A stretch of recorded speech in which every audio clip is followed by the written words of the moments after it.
But what are you looking toward? Well, just to see if we were to get proposals in, when they need to get in. Yeah, well, it's pretty much too late, I think, now. No, for special town A meeting, special would, October, if we have one. Okay, well, don't we have a special town meeting with this town meeting? I think it's just the annual. Just the annual, and then they I'll then they ask break Penny. it, yeah. I mean, it's just, yeah, they didn't email anyone what the cutoff was for town meetings, so we didn't know, Yeah, so, But there is normally one in October. yeah. yeah, Typically, it's used, though, for transfer of funds to pay bills that before the fiscal year ended, they didn't have the capital budget available. Yeah, we put that Plimpton shed on that one, so we can use it if we need to. on what, the one for this fall? Yeah, Oh, okay. That didn't go into the annual? we don't have anything on the annual. Oh, okay, No, the Plimpton one's already done, there's just other, Yeah. things coming Yeah. up, but. okay. And any trail updates? Yeah, completely out of order. We had Trails Committee meeting Tuesday night, last Thursday night, instead of this Thursday night, because the chair and one other member were not able to make this week. So at that meeting, most of what was discussed was preparations for the workday on the Riverlands and discussion of the preparation for the parking area, which is going to be begun shortly. There was one question provided to the Board of Selectmen at last night's meeting because of that meeting from the Trails Committee. The question had to do with the number of parking spaces, and once that gets taken care of, then a parking lot will be developed on the OSV side of the Riverlands to accommodate 20 or more cars, which has long been awaited by the Right. general public. Could- When that happens, they'll be moving the fencing further down the trail. It'll be beyond where the sheds are right now, so that the cars can actually come in and park, and then people can travel up and down the Riverlands Trails. And for those of you that are unfamiliar with it, the Riverland Trail starts right across the street from the Old Sturbridge Village parking area and ends at Holland Road. So it is one way all the way through to Holland Road. Ultimately, what we're hoping is to have a parking area on both ends so that you could do one end or the other, and it's short. It's probably not even a mile or slightly over a mile. And at some point in the future, hopefully while I'm still alive, we will be also constructing a bridge from the Riverlands property across the Quinnebog River to access downtown Sturbridge, Route 20 section of downtown Sturbridge. That's in the future, though. That's not something we're planning right now, but it always comes up in discussion, so being the liaison to the Trails Committee, I have to bring it up again. And our next meeting will once again be the third Thursday of next month. And of course, the third Saturday of this month is a work day, and there will be more details on the Trails website relative to that. The Trails Committee has to get a little bit more reorganized relative to the work that can be done on the trails, because God has been so unkind relative to the rain. Yeah, tell me. It has been really brutal, and a lot of the properties that we have are adjacent to wetlands. And the wetlands are at levels that we have never seen before. We've got a beautiful park bench that sits next to a body of water, looking out where sometimes you can see the beaver. It's at Heinz Farm, and you can see the giant red silo in the background. It is absolutely quintessential Sturbridge. You can't get to it because it's underwater. We have a visiting beaver that built his dam 3 or 4 years ago. And that raised the level of the water a little bit. And 2 years ago, evidently, his offspring decided to do the same. So now we have two. Oh no, this spring, lo and behold, a third one popped up. And the third one is even closer to Lead Mine Road. So it may be necessary to get permission from the Board of Health to have that one taken down. Because that's the only way you can take down a beaver dam. You cannot take down a beaver dam because you don't like beavers. You take down a beaver dam because it's a safety problem, and if the water level continues getting higher, one of two things will happen. It'll wash out Lead Mine Road, and it will also flood all of the property going all the way down to Old Sturbridge Village. You discussed all that at your meeting? We did, every single bit of it, Awesome. and the meeting only lasted 2.5 hours. A little shorter than your presentation. Oh, I'm gonna get you for that. If I didn't love you, I wouldn't. My God. It's gonna be a bad night, I can tell It's already. gonna be a bad night. Lakes Advisory? There is no Lakes Advisory? No. No update. All right, we are now into walk-ins. You said you had a walk-in? Yep.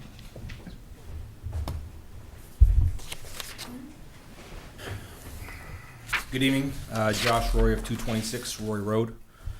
The reason for my appearance tonight is I'm here on behalf not only for myself, but also the other properties on Roy Road. We are interested in trying to do some sort of road improvements to our private way that we own up there. It's approximately 700 feet long. It is currently a gravel base, and we are looking to see or get your support in trying to do some asphalt regrindings on top of the current gravel road. This spring was a pretty harsh spring for all of us, I'm sure.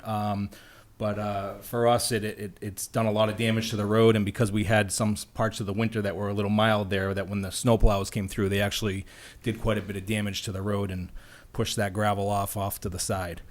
So we have some pretty significant ruts and things like that.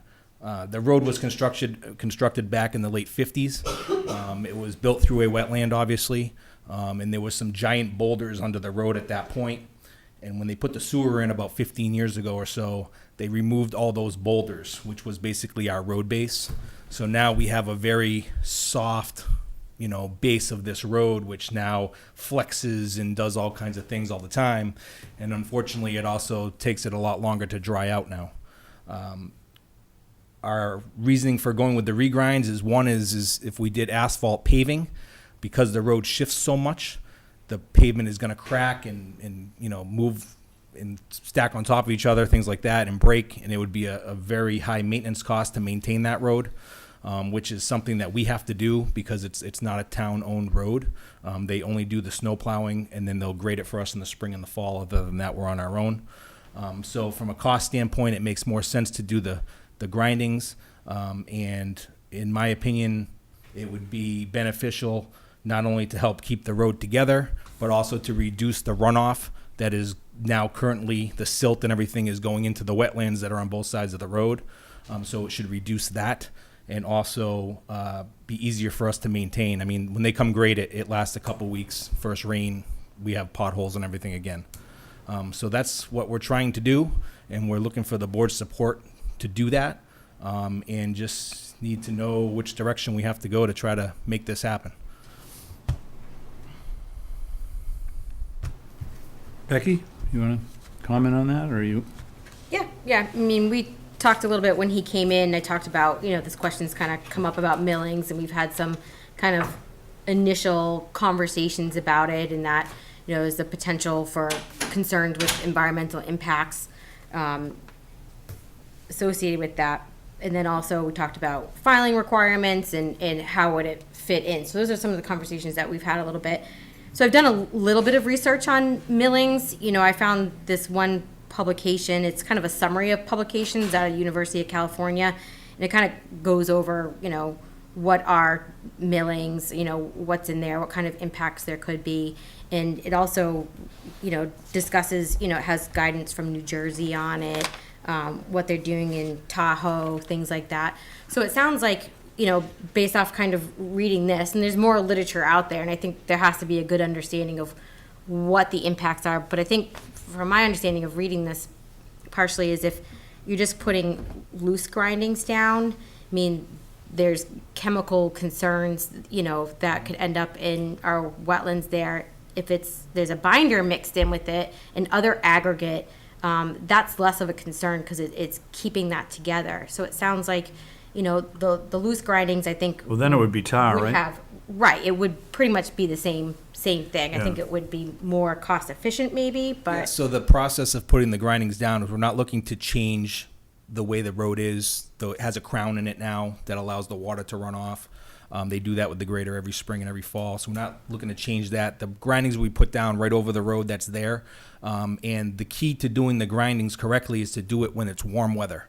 Because what they can do is they can use a roller over the top of it, it binds it together, and then it pretty much acts like asphalt. The only difference is that when it flexes a little bit more. So as the road underneath changes, that changes. And then in the springtime, you know, when we have the frost heaves through the winter and stuff, it's a lot easier to go back through, and they can actually just regrade it again as if it was a processed gravel of sorts of like what it is now. It just has a lot more binding to it. As far as the environmental concerns, yes, you are using regrinds that came off of a highway. I'm sure it has some sort of contaminants or whatever from, you know, years of having oil and stuff on it from cars. But from an environmental standpoint, I would say that it's going to be a lot better to use the stuff that we've already made than, you know, refining the oil and everything to put new stuff down anyway that's going to have oil and everything in it from the plant. So on one hand, we're saving over here. On one hand, we're doing something else over here. I get both sides of the coin. Yeah, We and just think it's the most cost-effective way and what would work for that road. Yeah, but the cost saving, we're only looking at one hand, which is the lake, Yep. versus, you know, the other hand, which I don't know where it is, but, The road isn't abutting the lake, it's more of the wetlands on the other side. There's a lot of swamp area and stuff yeah, there. but That's the you area know, we're really, the stream from the wetland goes into the lake. yes, it does. Basically, it goes under the roadway. Yeah.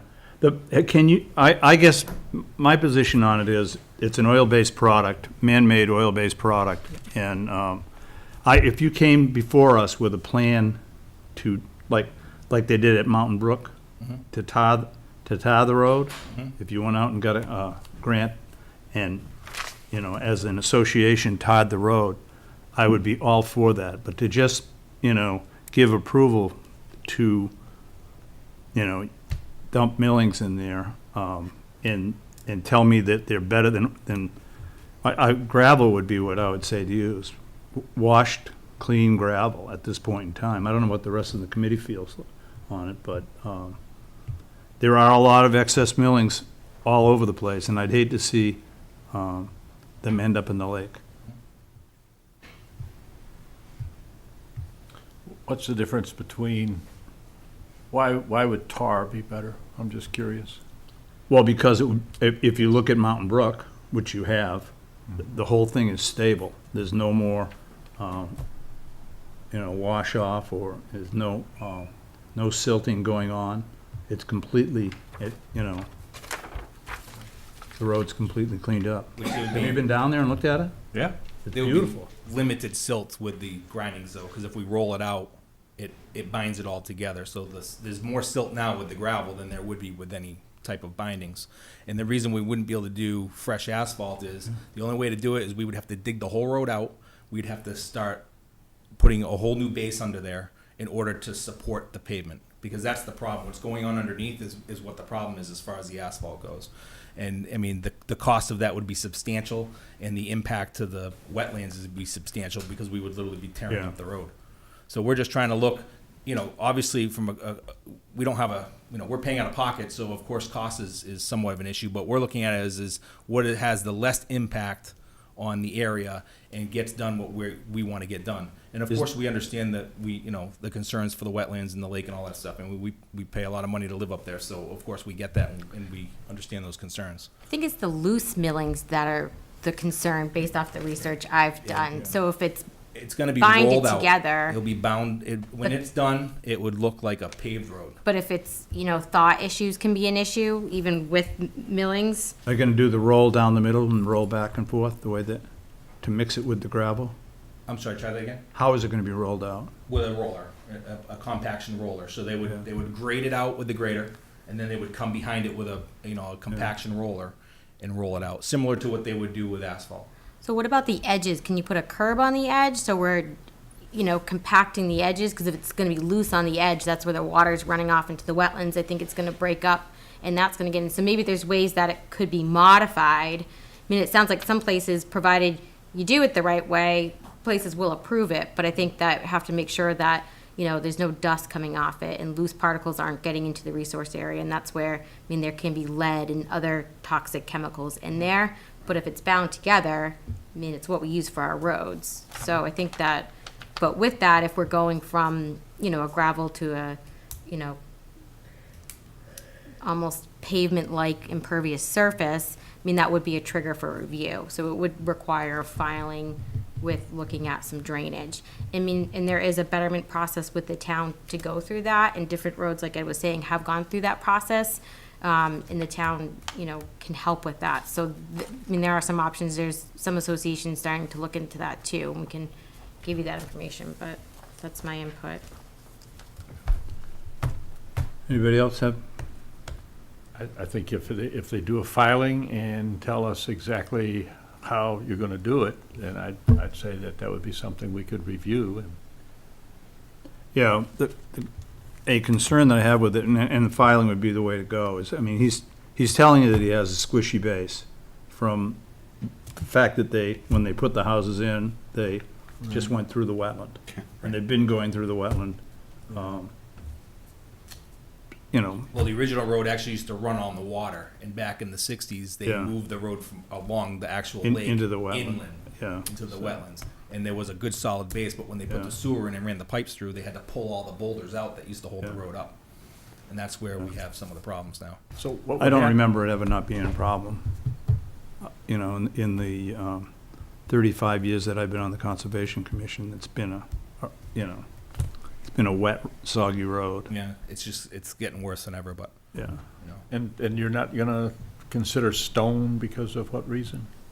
well, we could consider stone. We were just trying to find a way to try to keep it compacted and get it to stay there, because the stone, now the plows come in, they tear it all up, they push it off, and, they're plowing to the right or to the left. Now they're pushing it into the wetlands too. So, no matter what we put down, I think the binding, or the grindings rather, will bind more together, firmer, so that when the plows go over it, they're not pushing that material into the wetlands. Because right now, they're just pushing the gravel into the wetlands.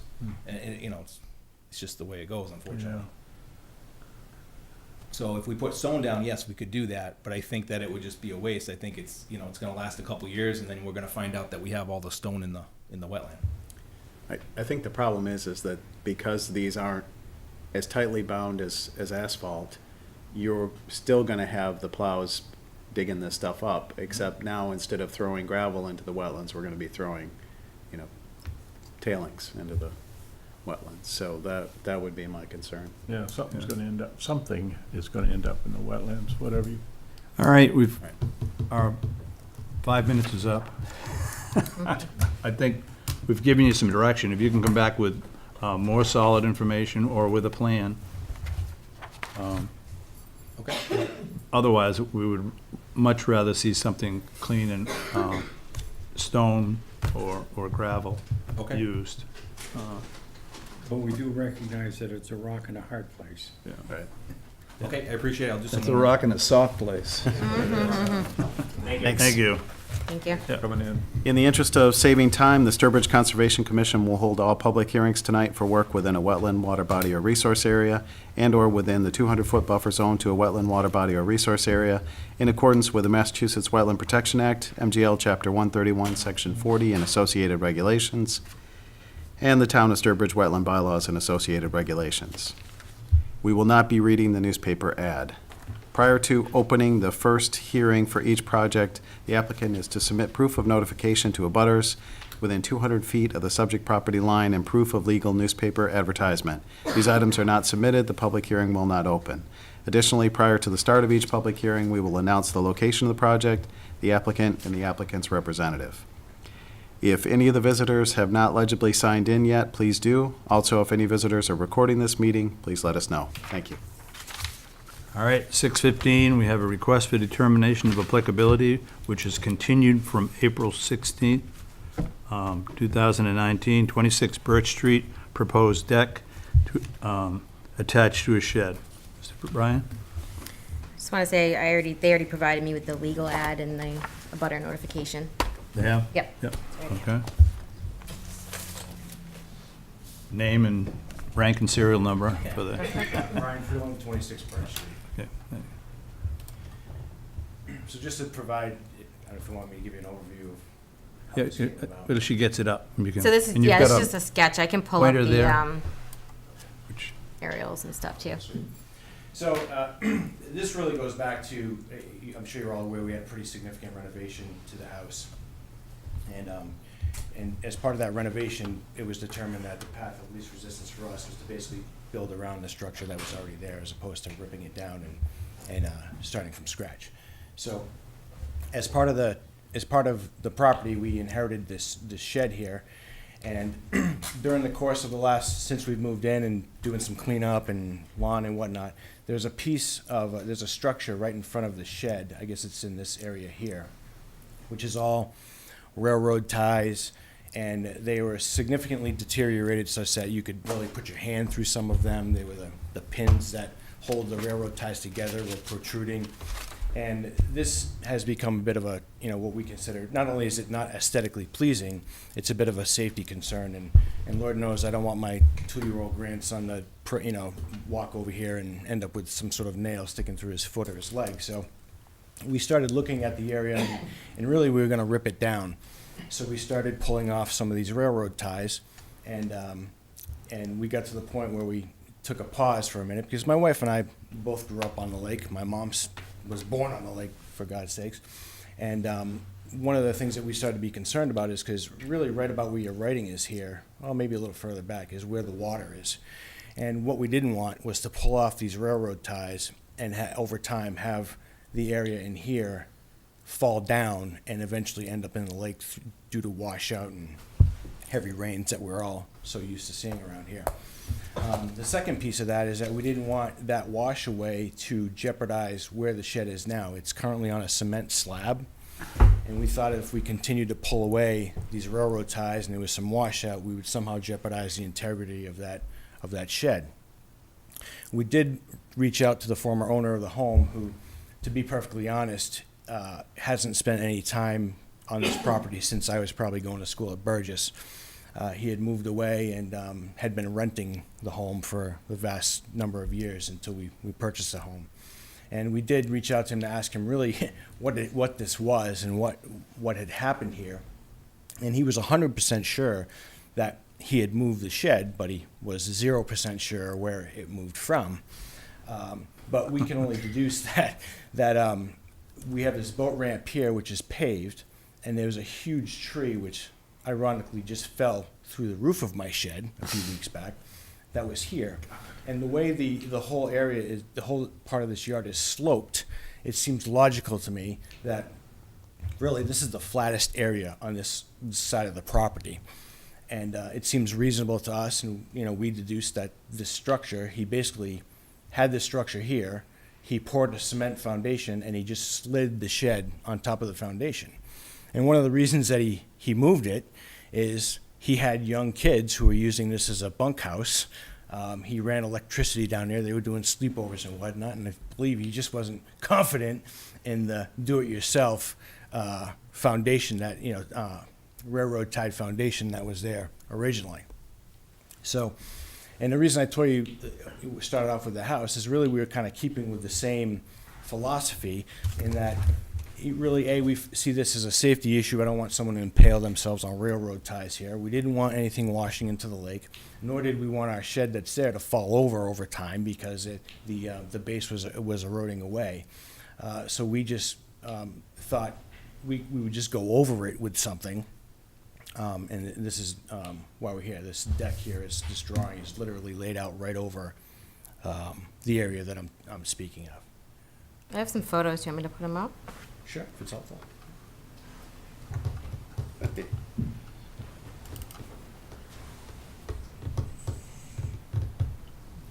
Yeah, so this is obviously the shed that's there now. This is all cement that was poured, and these are the railroad ties underneath. And when you folks are out at the house, I mean, it literally, I think 1 or 2 railroad ties over, there's a huge nail that we couldn't pull out. We just bent it over. But that was protruding up pretty significantly to maybe half the size of this beam here.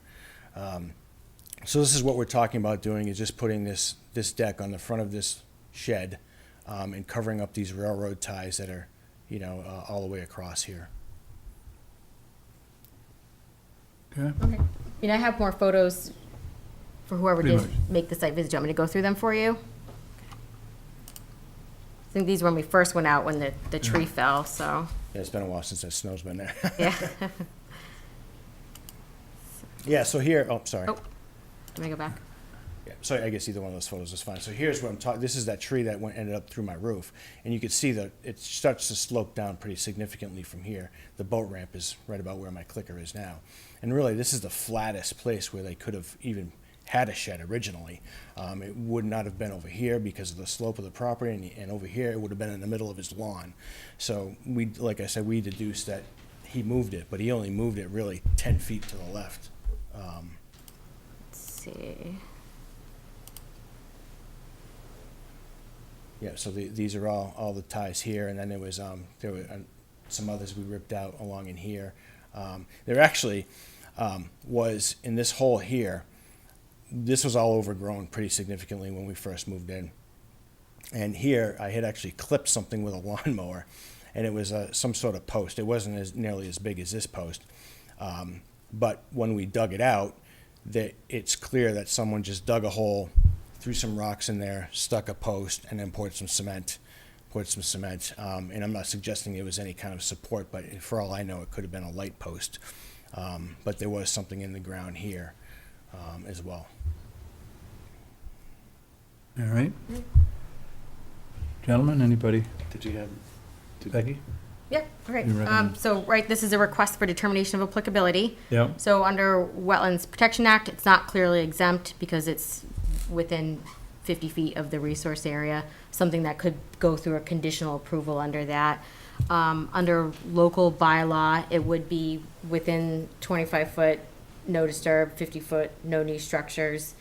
So under local bylaw, I mean, we have looked at these things with discretion based off if there's been a structure there or not before, and if it is a already disturbed area. So, I mean, it's something that would require a waiver under the local bylaw, if you felt comfortable doing that, given the circumstances. If that is how you wish to proceed, what the regulations say is we'd be looking for like a 2-to-1 mitigation for it. So I think there are opportunities where you could do some improvements that could help mitigate to show that you could receive a waiver for it. So, looking at underneath it, could we add some 3/4 inch stone underneath there to help with infiltration underneath the deck, make sure we got gaps between the boards. There is lawn all the way to the shore there, some shrubs or a couple trees could add to that 2-to-1 mitigation. So that would be my suggestion if you move forward in that direction. Okay. What's the actual distance to the lake from the? From the edge Yeah, here? I don't know exactly on this, that's shown on the I'm sketch. guessing 10 feet, 12 feet. To the lake? There's a stone retaining wall. It was pretty flooded when we were Yeah, there. You couldn't see yeah. it, but, Yeah, the lake is pretty high. At this point, the water is pretty much over the yeah. stone wall there. Yeah. So this whole thing is gonna be after the fact, whatever we do is, clearly it's already built, right? Oh, it's not already built. No, it's hollow inside. They haven't completed it. There's no deck on that. Okay, there's no deck, There's no deck on that. but the structure is already The started. structure's there. Okay, Yeah, right, that's clear. yeah. Right, that's right, Brian. Correct. You didn't build it since we were out there the last time. Well, there was a structure there, and with some mitigation, mowing down to the water's edge, sort of thing, put some shrubs in. Well,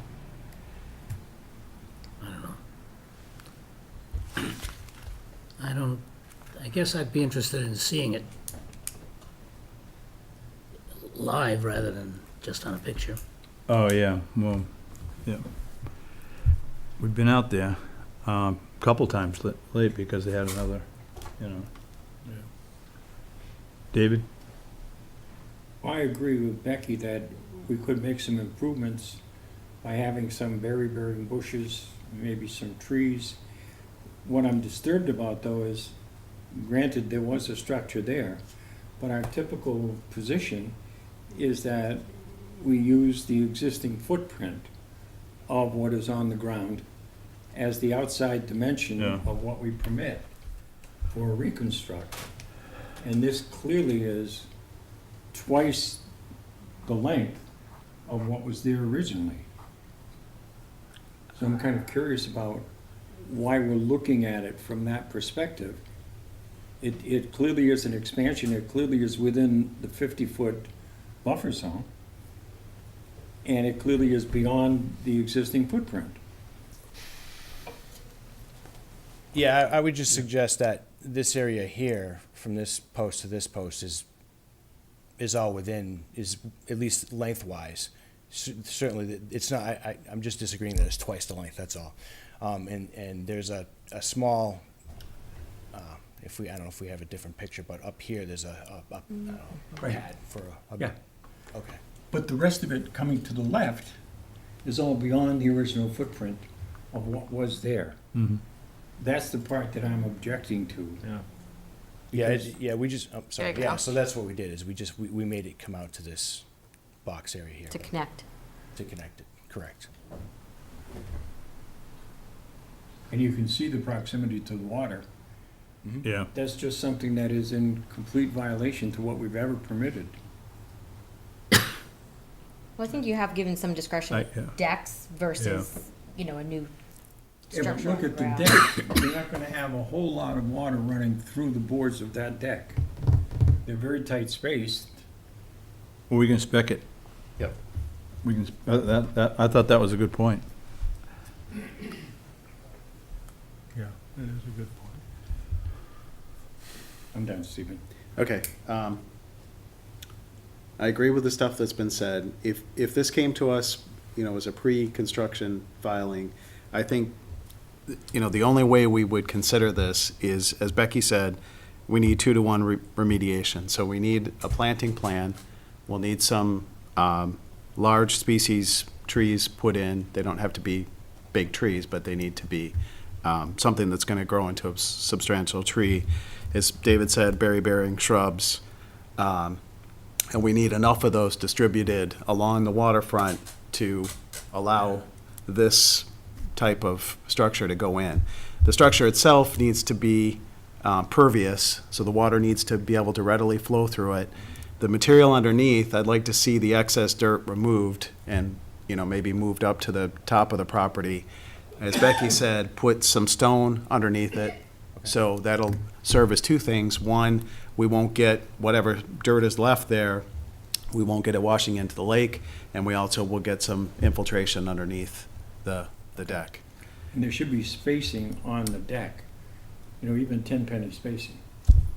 Okay. 10-penny nail between the boards, Sure. so that when we do get rainfall, it has the opportunity to hit the gravel that's underneath the deck and percolate, as opposed to simply sheet flow.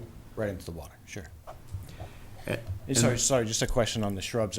You mean right directly in front? I just want to make sure I You understand. can place them anywhere you want along the waterfront. Okay. But Within we the want 25 feet. Within the 25 feet. We want a plan, though, of what is going to be planted and, as much as possible, basically, because this is a fairly substantial deck that's within the 25-foot no-touch zone. Okay.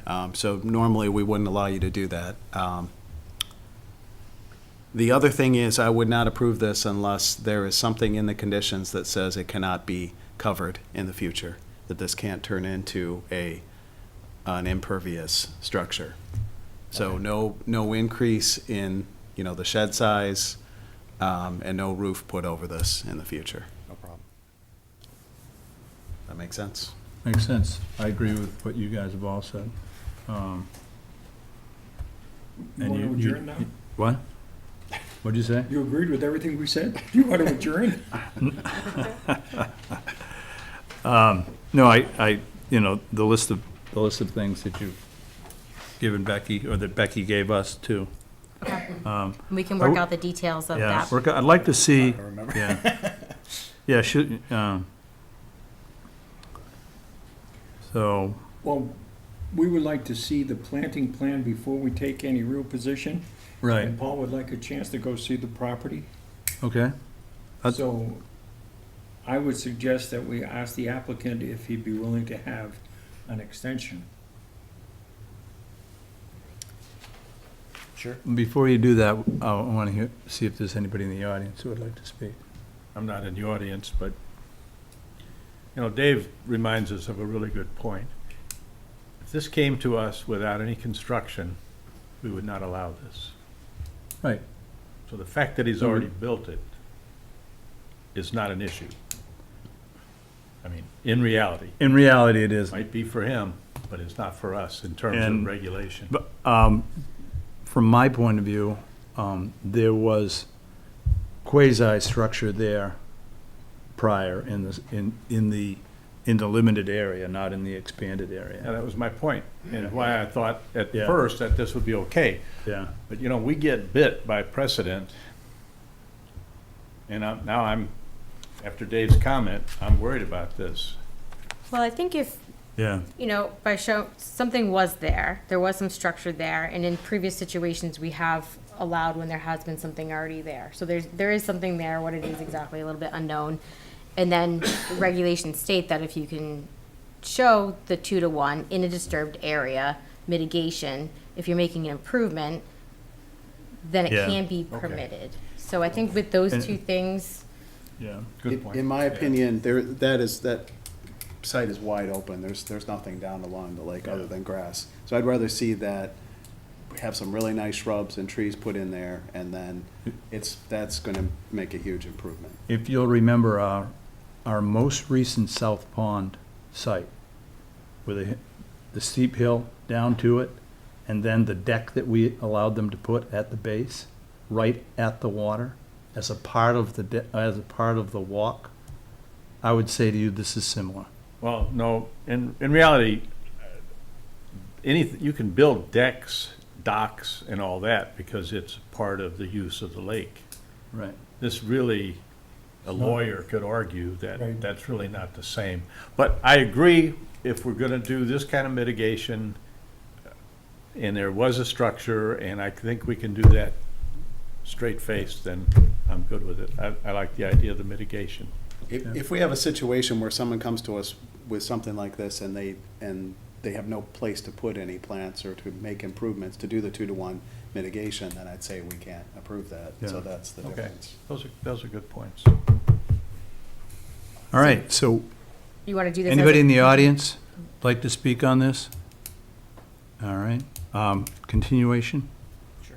Okay, great. When's the next meeting? May 21st, So you guys will get together? 6:15. And Paul, you get a chance to go out, take a look at the site? All right, Approve it. all in favor? Thank you. Thank you. Thank you. All righty.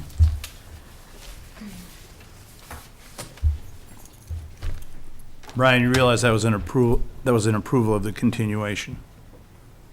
I think so. Yeah. So once we work on the planting plan and come back, they can approve your project. Okay?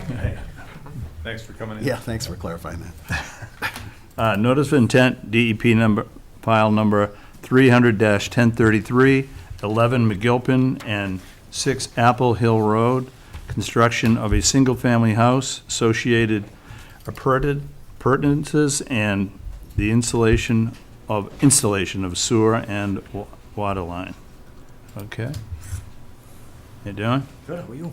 Please introduce yourself to the public and, Peter Iott, 6 Apple Hill Road. okay. And, Upside down. all right.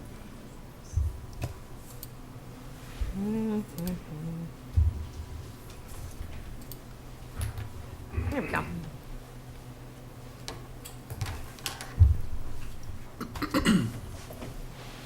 I can start this off. So usually the applicant would go over their project, or they have okay. they have their Yeah, no, I'm engineer with sorry. Yeah, them. I and, don't, yeah, that's okay.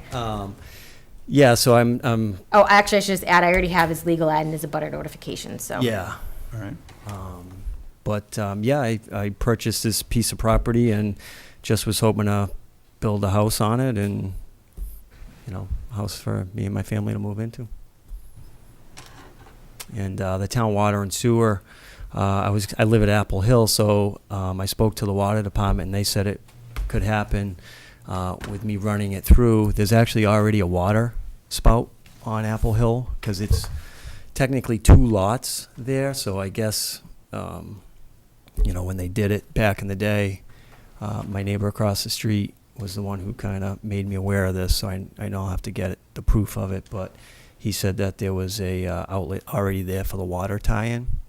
And then the sewer, was engineered. They looked at it, and I wouldn't need a pump. There's enough grade there for that to all flow and work out the way it is.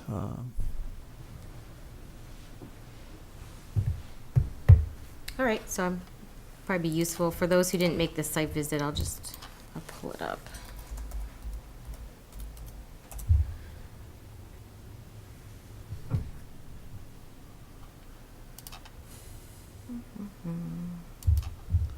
We don't want to work here. There's no town bylaw that requires frontage where the sewer and water are coming from. Not that I know of. I spoke to Mark on the water department and the DPW, and then I think it's Shane from the water department. They both looked at it and said it was feasible. I just have to pay the $7,500 tie-in fee for the sewer, and then the whatever it is for the water.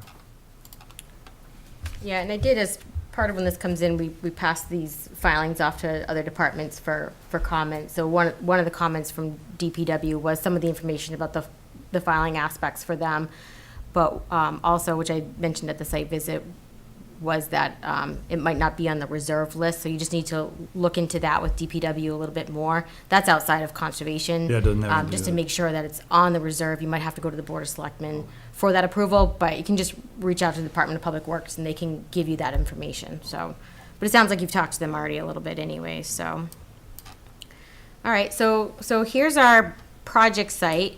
This is 11 McGilpin, and then we got 6 Apple Hills. So the sewer line would come through about here, shown on the plan. We have the house sited in this area. And you did come to me before filing and, mentioned the interest in this property and, wanting to put a house here. So, we talked about where the resource area was and citing, the limit of work, the house kind of further from that, trying to, obviously, no new structures within 50 feet, no impact within 25. So Scott Morrison from Ecotech did go out here to do the delineation. We did the site visit, walked the line, didn't really have any concerns with what I saw for what he had marked out there. We did note flow coming out of this wetland. Interesting because it is shown as a shrub swamp, but you can tell looking at the photos that it's really open. I went back and looked at a lot of the old aerial photos, and you can see a lot of the canopy, the trees surrounding here, whether it's grapevines or oriental bittersweets, probably choked those out. A lot more sunlight's gotten in here, so there's a lot of herbaceous vegetation growing in here. Didn't observe any large areas of standing water when we were out there, and we did observe, it was raining when we were out there, a lot of flow, the stream coming out, and after we left, we kind of went up onto I can think of the Fisk name, Hill. Fisk Hill, and you could see where, there's a stream that comes and it's culverted underneath. So it does, there's an intermittent stream that comes through. This is a bordering vegetated wetland. Didn't notice any good pockets of standing water, and I think that maybe, as these trees have been choked out and died, we've lost that canopy cover, a lot more lights coming in, we have a lot more herbaceous vegetation, so maybe that's changed over the past 10 years here. Still jurisdictional wetland. So just a few pictures. You didn't really take a lot of the site. Edge of the wetlands over here. You got a flag here. It does slope down to the wetland. And go back to our plan. I'll zoom in a little bit. So you can see the driveway comes in. We have our 50-foot buffer here. And that was pretty much, was that where the stone wall was? Or the stone wall was in the front. Stone wall went a little bit further. Yeah. The driveway edge would be 50 feet. Yeah. Yeah, the stone wall went all the way down to the. Okay, oh yeah, and there wasn't one here, it was just the Right. one in the front. So it is, right, and we mentioned at the site visit, it is a scenic road, so you have to check with the planning department, get the approvals for taking down that portion of the stone wall, leaving that big tree I there. wouldn't take the stone wall down, just for the driveway. Just for the entrance. driveway, yeah, you need to check with them, you might just need that check off with that. And the driveway is running right alongside of the 50-foot buffer zone? Yes. Yes.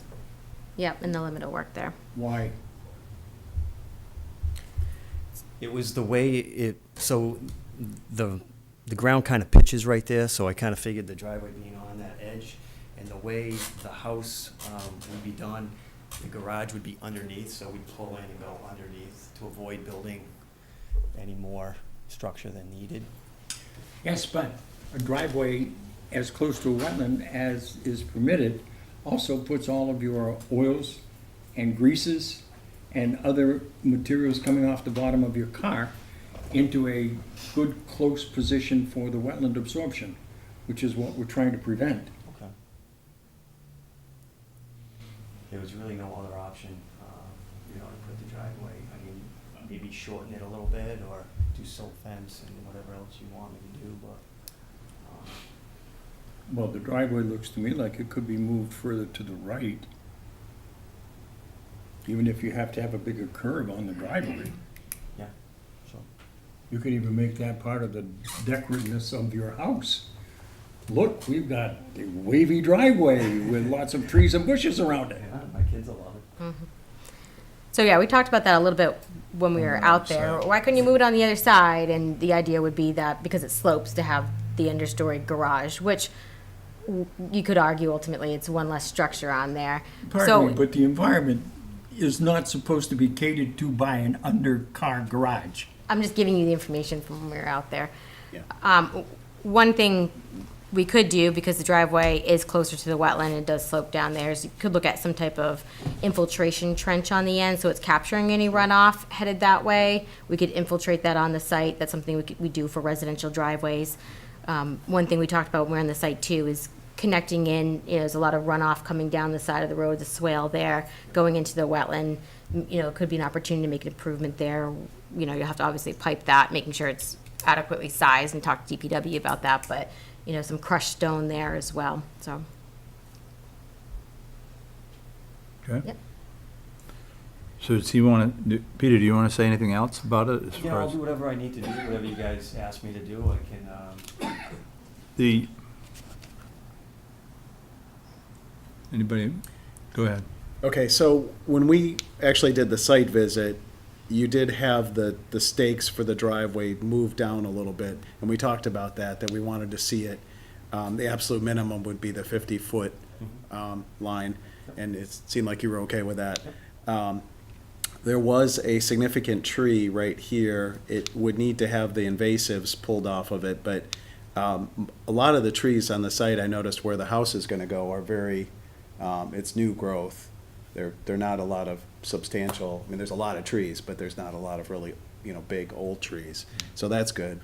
But I'd like to see this tree maintained, and so I would like you to be, have the driveway as far away from that as possible so we don't, undercut the roots when you put the driveway in. And yeah, as Ed mentioned, a big improvement along the road would be to help that drainage situation from, having all of this material flowing down into the wetland.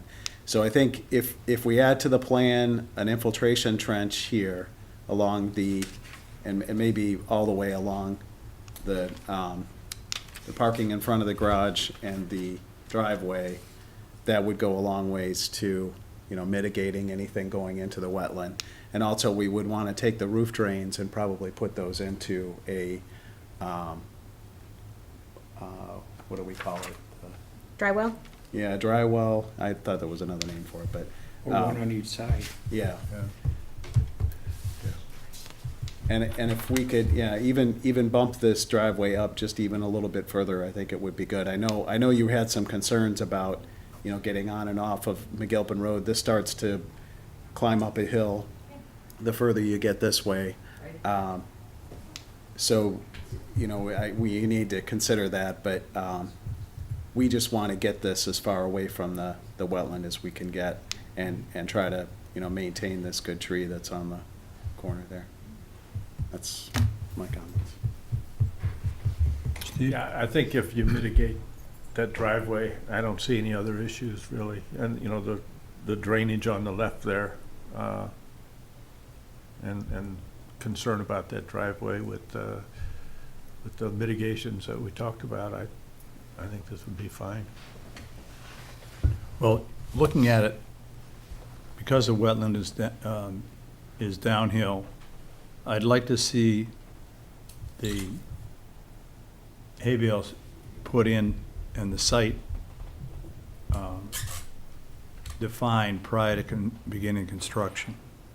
In other words, and you had said, and I don't mean to sound picayune, but you had said, you'd like to clean out the wetland, we don't want the wetland cleaned out. We want the, I just meant that I'm just saying, using it as an example, we want to keep we'll leave the wetland alone. And where you have the buffer, the 50-foot buffer line is as straight as an arrow. I didn't see anything in there that was straight. So it's confusing to me as to, I'd like to get that buffer zone marked off of the delineated flags. Okay. Because they were not that straight. You mean prior to the start of work? Right, yeah, prior to start of Right, work. well, the silt fence will be installed at the limit of work Yeah, as a condition prior to the start of work. I would check it, and that'd be part of what I would do. yeah, because that's, and I agree with Steve.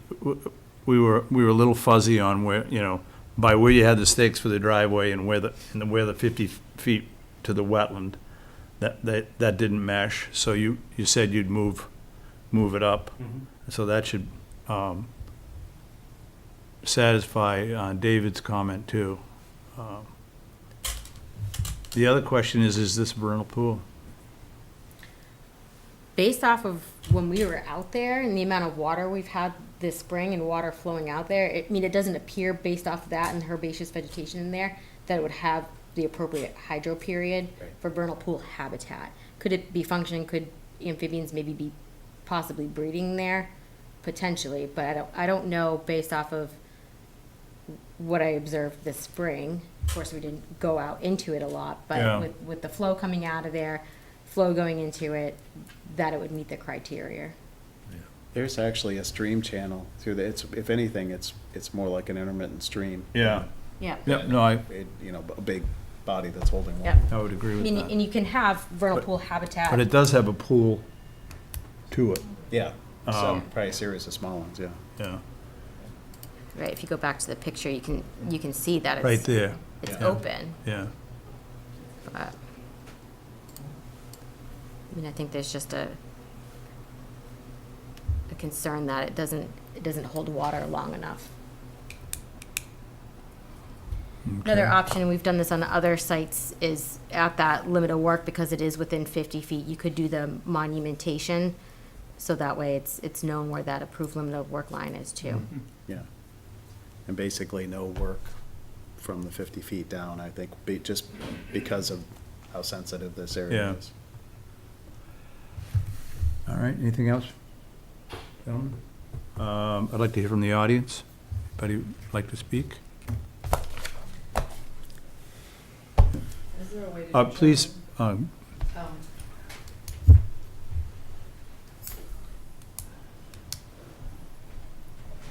Is there a way to determine if it's a vernal pool or not? Can we have a definitive, because isn't there a different buffer zone if it's a vernal pool? Okay, before we answer that, could you introduce yourself to the general public, please? Holly Courier, 13 Griffin Road. yep. Because the microphone is not for us, it's for the TV viewing public. I mean, there is a process, so if the commission did have a concern that it was functioning as vernal pool habitat, there is a process to rule it out. It has functioned as a vernal pool in the past. I know that.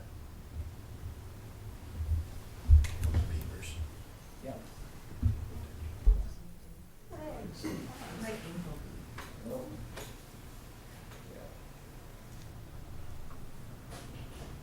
What did you see up there? What gives you that idea, Polly? We've had spotted lizards on our property.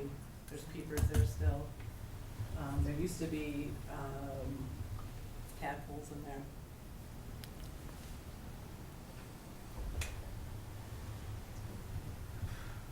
And was that recently or? I don't know how long it's Yeah. been. Peepers were definitely last summer. Yeah, or if not, this. I mean, it could warrant looking at again, but I mean, based off what it looked like What have we this got for time? spring? What have we got for time? Is it too late to check it? No? Well, I think you wouldn't find any egg masses now. I mean, you might find some larvae, but if About there's fairy no, shrimp? if it's not, you could dip net for that. Yeah, you could look for those things. I think we'd be looking at, is it holding water at this time of year? And looking at more, that stream. I don't think I think it's draining, and I think this herbaceous vegetation probably that's moved in here has changed it, and maybe it more could have functioned in the past. I mean, not having been there before last week, I don't know the history of it. We could, if the commission wanted, we could do another site visit if everybody could make it, take a look at it, get in there. But, I mean, I definitely think that there's areas around here that amphibians probably could be breeding in as well. So those species being in that vicinity, finding spotted salamanders Yeah. on your property, I mean, they move pretty, Wetlands are completely downhill from our house. yeah. I mean, they'll travel pretty far, different species, so they could be in the area, breeding in different areas. They could be breeding this, it just might not be viable vernal pool habitat. And that's what, I mean, it could warrant getting a better look at it. We didn't walk through it when we were there, if the commission felt so. It was raining. Yeah. It was wet. Anything else? I'm just concerned about the wall. What town department is in charge? That's a historical stone wall. Yep, so that's gonna go through the planning department. So, yep, McGilpin is a scenic road, Yes, so it is. taking down trees or stone wall alteration Correct. would have to go through their review, so you'd have to talk to Jean Boubon in the planning department. It doesn't mean that you can't do it, but they would need to review it, and they might have some conditions, especially if large, yeah, especially if large trees come down. Right. You know that was my only Yeah. thing. Okay. I love that wall. And DPW's in charge of doing driveway permits as well, so obviously a driveway permit would need to be issued for it, so. Anybody else? This is Could you pretty please much- use the mic? Because Mara Tondino. Gotta use the microphone, please. it's not for us, it's for the audience. You're on Mara television. Tondino, 14 McGilpin Road. I just have a question from Apple Hill. So the water and the sewer will come down from your property to the McGilpin? Yes. Will the two houses be connected, No, that will be a separate home and it just underground then? Okay, all right, very good, Good question. thank you. Oh, anyone else? Ed, can I make a comment? Absolutely. Sure. You make a comment. You're in the audience. Yeah. How are you? I'm out of town though. Very, very good to see everybody. Glenn Colburn for Opakam Land Trust, here on a totally different subject. But I wanted to comment on what Steve Chidester said about saving that large tree. And I think, you can't replace large trees like that. I haven't seen the tree, but I'm guessing it's substantial and probably valuable to that wetland. But I think what you need to do if you want to save it is protect that root zone from compaction, from Yep. like cement trucks and stuff running over it. I just wanted to throw that comment. Thank you. Thanks, Yeah. Glenn. We've been adding conditions for our projects, because we've had those issues in the past with root compaction for protection, usually just like a snow fence around the root zone to make sure that doesn't happen when there are trees. Anything else? Tom Curry, 25 McGilpin Road. I've lived on the road now close to 40 years, and things have changed in that swamp or vernal pool, whatever we wanna call it for that particular time. And the water is, it's been a wet spring and the water has been flowing quite a bit. And also I've seen there's been a change in front of that stone wall that we're talking about. I noticed the town has done some work on the area there. It looks like they've scooped it out or Yes. something like that. And the water has been continually running. It stopped raining a few days ago, and I noticed it's still pouring down through there. I don't know if there's gonna be plans. I know you mentioned that you're gonna put some stone and things like that, but won't that wash into the, Yeah, what I saw when we were on there, I don't think the town has done anything. It's just, it's washing out because there's so much water coming down the edge of the road. No, they did a scrape. Yeah, DPW has been going around and doing. They scraped it, yeah. Okay, So- yeah, well, it's clearly getting washed out now and flowing down into the wetland, so something's got to be done. That's my concern right now, because the stream does flow all year long. I know a neighbor of ours, Mr. Olson, who was right next to that stream, went through a great deal of work through you folks to put a septic system in, and it was a very expensive one, just to make sure that nothing got into that stream. My other question is, where is that water coming from that's washing into that pool or stream, or whatever we wanna call it? Do we have an idea where it's coming from? Do you mean coming down McGilpin Road? Coming from Apple Hill? But Yes. what we did. Yeah, we went over and looked. What we did is we followed this up. So there's a stream, basically, or a series of wetlands that runs along this property. Kind of see it better. It doesn't show it here, but, sorry, we'll zoom out. Sorry, I'm just trying to find that, yeah, it's an intermittent stream here. Ah, yeah, so it Yeah, actually yeah. shows it here. So at this point, it goes under McGilpin Road, and then it continues on. So this is all a stream that's connected and, goes through that whole length. Again, from that stream, I don't know, if once it passes underneath McGilpin Road, it does go down, heads towards Southbridge, and it does turn into a substantial stream on there. And it's just, I've got no problems with building a house, I just want to make sure that everything is protected there, because Absolutely. it has changed, and there is a pool in there. I think you do need to go in there and take another peek at that. That's all I have to say. Thank you. Anybody else? Ted? No? Annie? No? All right. Back to the meeting. What do you want to do, gentlemen? Do you have a- Continuation until we get a new plan that shows all the stuff that we just talked about. And it sounds like we want to maybe Well, go if we're gonna back do and that, do we're gonna another. take a look at the vernal pool then. Yeah, take another site visit and see what we can find. What does that mean exactly? If you go back and, is that Well, just Yeah. to go back is it in, a year process, or, I mean, how does that work? Is it, Well, we want a revised plan from you with the change of, yeah, that's no problem. yeah, and we'll go back and a site visit and take a look and see what we can find in the vernal pool. Okay. If there, I said that wrong. See if there is a vernal pool there. Yeah, if it can function as a vernal pool habitat. yeah. That's what we're looking for. Yeah. Right.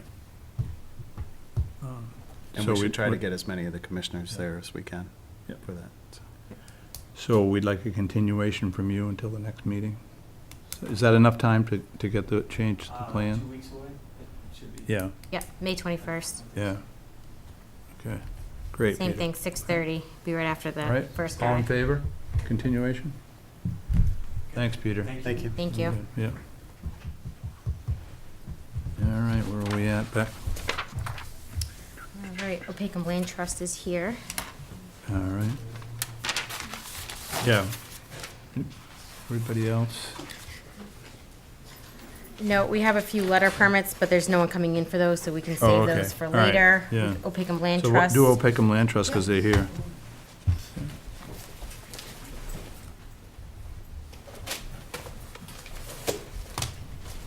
Ed, look what you did. You chased all these people out of the room, man. Oh, we don't more than that. Push another chair up there. You know, don't let those guys get the mic, the whole. I got the comfortable one. That's what comes of familiarity, Glenn. All right, so I gave the commissioners a copy of each monitoring report. It's in your packet there. Which we just got, so, don't Yeah, well, test there's it- not don't- much. Yeah, Don't they're test just us on sheets, them. so. I have some other material I'll pass out that might be helpful later on. All right, thank you. This is a series of letters and emails and there's some maps in there also. Thank you. Yeah.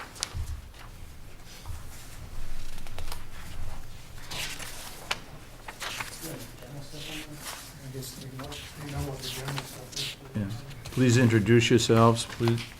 My name's Glenn Colburn, representing Opakam Land Trust. I'm here with Howard Fife and Ed Hood. We are here because we hold CRs on some of the conservation lands, and as part of our responsibilities in our stewardship of the property, we do an annual inspection of all the properties that we hold CRs on. Those would be Long Pond, Shepherd, Hines, Plimpton, and Riverlands. We've done our recent inspections, and happy to report that there's no problems on Shepherd. Hurricane did such a good job on messing things up there, nobody can get in to do anything there anyway. Hines had no problems. I did talk with Becky about mowing the hay fields. It appeared that they got mowed well last year, and there's old pines growing up and some autumn olive in there, so I'd encourage, continuing that effort. It's too bad we don't have that gardener to take care of that for us. I know. And moved. Yeah, I know, but it happened just as I was leaving, and that was a sweet deal the town had, having her take the hay through, mowing it for free to us. So that was a really good deal. So there are some invasives there too, and I believe we did talk about Yep. continuing the invasive control on that property. Yep, and just, Mowing would take care of some of that. yeah, and just so you know, I have reached out to Joe Kowalski to give us a quote to do some invasive management on the perimeter of the fields. DPW last fall did go up and mow Hines. I did ask them to mow everything, including the hayfield. They didn't do the hayfield. I've reminded them this spring. I mean, we are getting closer to season. We don't want them to mow it. I did ask them to go up there, and I did explain where I want them to mow. I showed them on a map again. So it's my understanding that they're gonna get up there soon and mow that. So I think it was just a misunderstanding. They didn't realize how much we wanted them to mow last fall, Might so. want to get to them again quickly, because ground nesting birds begin their activity in the beginning of June. So we have to get it done before the beginning of June or Well, after the beginning of August. And usually mid-May is a cutoff too, so we're getting close to that time, I but, agree with the May 15th cutoff. yeah. May 16th. Yep. Do you have anybody that you're using for any other sites to mow? Do you have anybody who Actually, can? no, if you find anyone, will you let us know? Well, we had to put in DPW's budget for this fiscal year, so for overtime for employees, so it's there. I don't know if they've gotten up this week, rain hasn't helped, so, That's been a great deal, with the town doing that mowing, rather than hiring somebody. If they can Right. fit it in their budget, it's overtime for some worker, and it saves the town, Yep. getting somebody up there. Yeah, the Yep. problem, Glenn, is that the grant money ran out. Well, we still have a little bit left Yeah, for, but- for the whip fields, the Yeah, whip, for the but, whip yep. fields, but, Yep. yeah.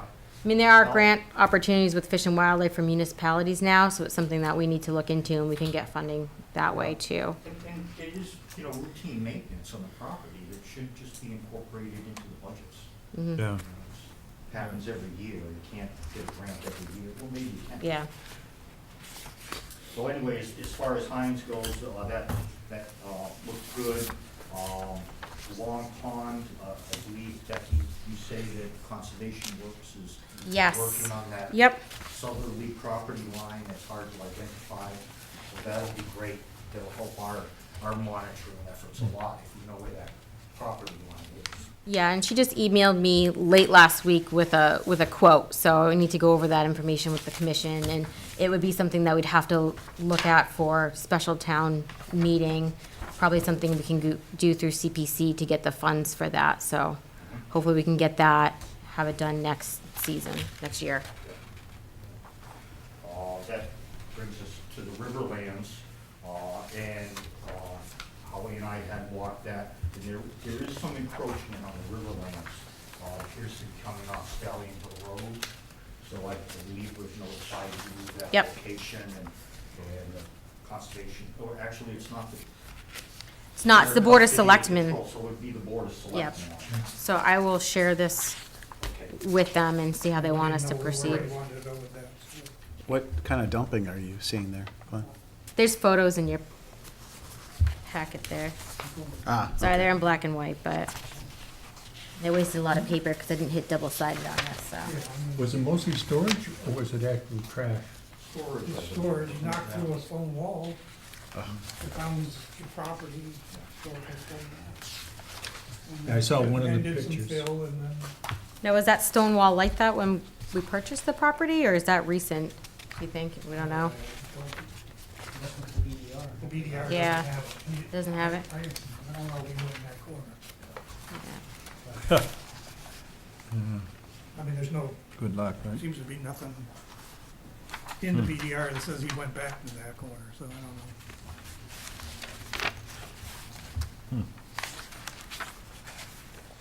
But that was it for the Riverlands plan? Well, yeah, that was pretty much for the encroachment on the Riverlands. Yeah, We it's did all get in a, pretty good shape, I mean, it's Yeah. not, you know. we did get a recent email from Tom Chamberlain about the parking issue, expansion of the parking on Stallion Hill. Have you received that from him yet? We were at the meeting last night. So, We wasn't, he was. He was. he was, He did come in today and Yeah. give me the plans. He's talked about it before, that there's a concept plan for that, but, right, and did bring up the issue with the CR. I gave him a copy of the CR that has the language in it last month, so. I think the Vacant Land Trust really doesn't have a concern with the number of parking spaces. We're more concerned with staying within the building envelope, Right. which I don't think has really been defined at Stallion Hill Road yet. Did you flag that? The envelope hasn't been defined, the area has been defined, Is and one it's still supposed to be 1 acre. Yep. And if you consider the 27 car parking spaces, and you consider the 2 horse trailers, and you consider all of the 3 sheds that have been put up, you're still only at 3/4 of an acre. So it should fit in there So it should fine. fit fine. It should be marked, so Um, we can see it on the ground. I don't know about marking it on the ground, but I think that the plan that Mark from Green Hill Engineering put together Yeah. has it clearly indicated on it. Okay, We 'cause can get you a haven't copy seen of that we don't plan. have- I don't have a copy, you have it? It was attached to Tom's email. Well, it wouldn't Yeah. come through on the forward. We couldn't give you a copy of it yet because it hasn't been approved by the care, custody, and control people yet. That would be the Board of Selectmen.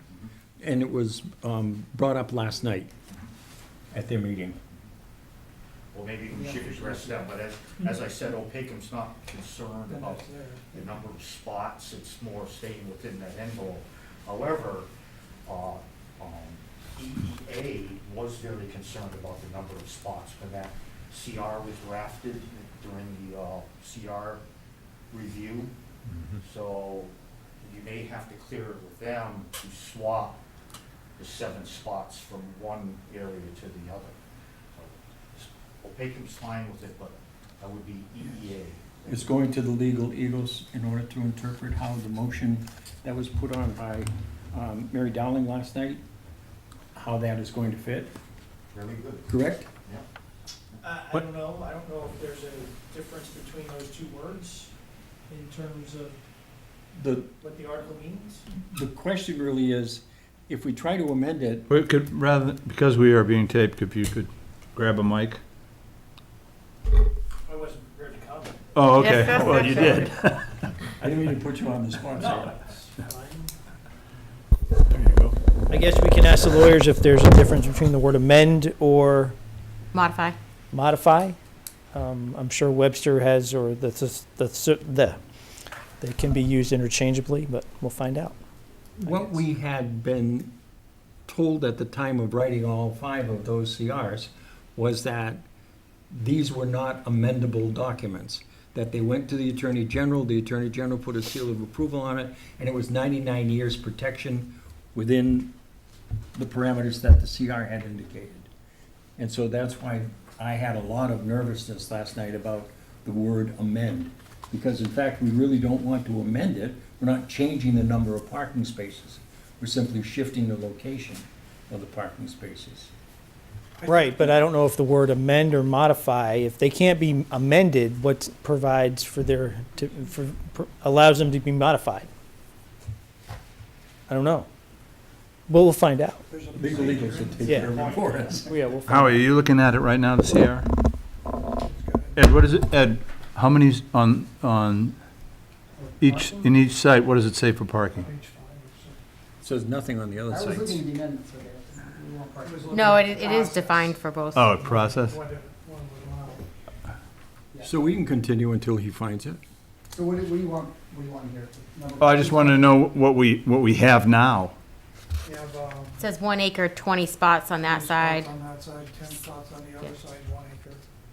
And the buildings themselves can't be greater than 1,200 square feet. Okay.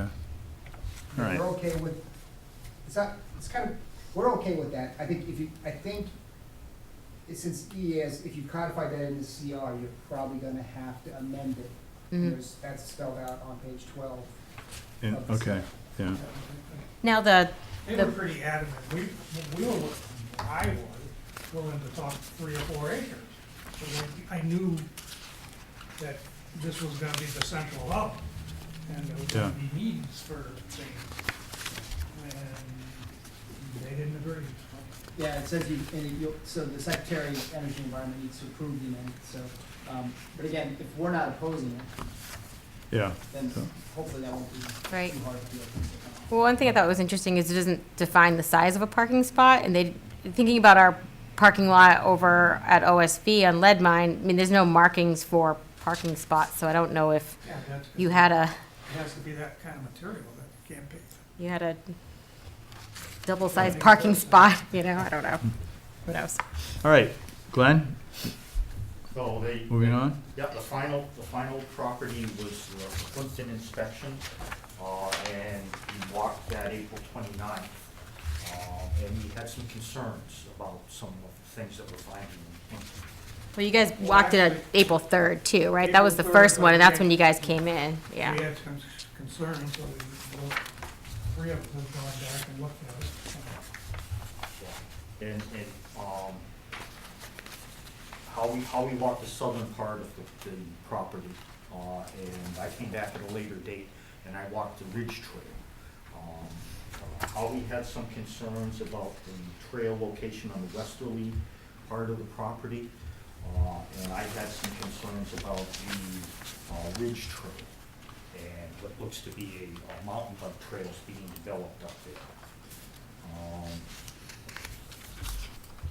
We had a number of meetings, and a lot of this is in the package that I handed out to everybody. We had a couple meetings, there were a couple letters that sent back and forth.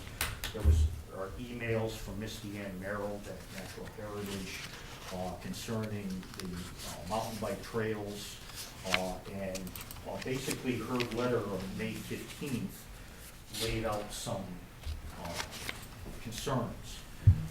She was looking for a certain specification for the trails, and she had specific concerns about mountain bike trails in certain areas. And she, in the last part of her letter, basically says that we should be filing for some sort of management plan for a NISA conservation and management permit for a trail expansion within Plimpton. And I think she's just extremely concerned about mountain bike trails. Opakam initially approved all the trails that Natural Heritage had looked at. And Natural Heritage had looked at the trail map and crossed out 3 or 4 trails and made some recommendations for moving certain trails. And Opakam seems to be fine with those. I think we're okay with that. But specifically, they said the mountain bike trails are a concern. And I talked with Miss Deanne Merrill today, and she was quite concerned about the development of mountain bike trails. You'll see in some of our letters that you know, this topic had been brought up with Trails Committee through a couple of meetings, and we had been, voiced our concerns about developing these mountain bike trails and getting permission from Natural Heritage. And it seems like, you know, without permission from Natural Heritage, the mountain bike trails have been developed, and now we're out of compliance with the conservation restriction, which is putting us in a, you know, legal situation, more the Conservation Commission than Opeka. We're pointing it out to you, you as owners of the property need to take some action to bring it back into compliance. So Ms. Deanne suggested that you file for a Lisa review in a timely manner, and I'm thinking timely would be about 30 days. So by the next first meeting of the month for you, hopefully we'll have something to Ms. Deanne that she can review and make comments on. I think, you know, that's what we need to do at this point to bring us back into compliance. For some reason, those mountain bike trails were built and permission wasn't received from Natural Heritage. And just to follow the documentation, this is this map's from May 2018 from Natural Heritage, showing what trails they did not want built. And so you'll see at the back of that package, this map, and the blue lines indicate the ones that seem to be constructed or partially constructed are in violation of what Natural Heritage is saying don't do. And this is, and you'll see this. Is National Heritage saying that? Natural Heritage, yeah. And that, This was their map, these were their comments. Right, so I think it goes back, there's question when a lot of the mountain bike trails, as of today, is a new thing that I was not aware of. So going back before our meeting last June, right, we found out that site is mapped as priority habitat for state listed species as of August 1st, 2017.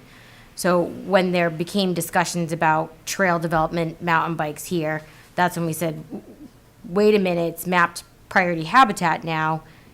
We need to have discussions with this. So that's why I reached out to Natural Heritage then and got that feedback. We had the meeting in June. At that meeting, and I think Brandon did mention that they were doing some preliminary stuff, leaf blowing in that vicinity where you show the mountain bike trails now. And we said, wait, we can't build any right now.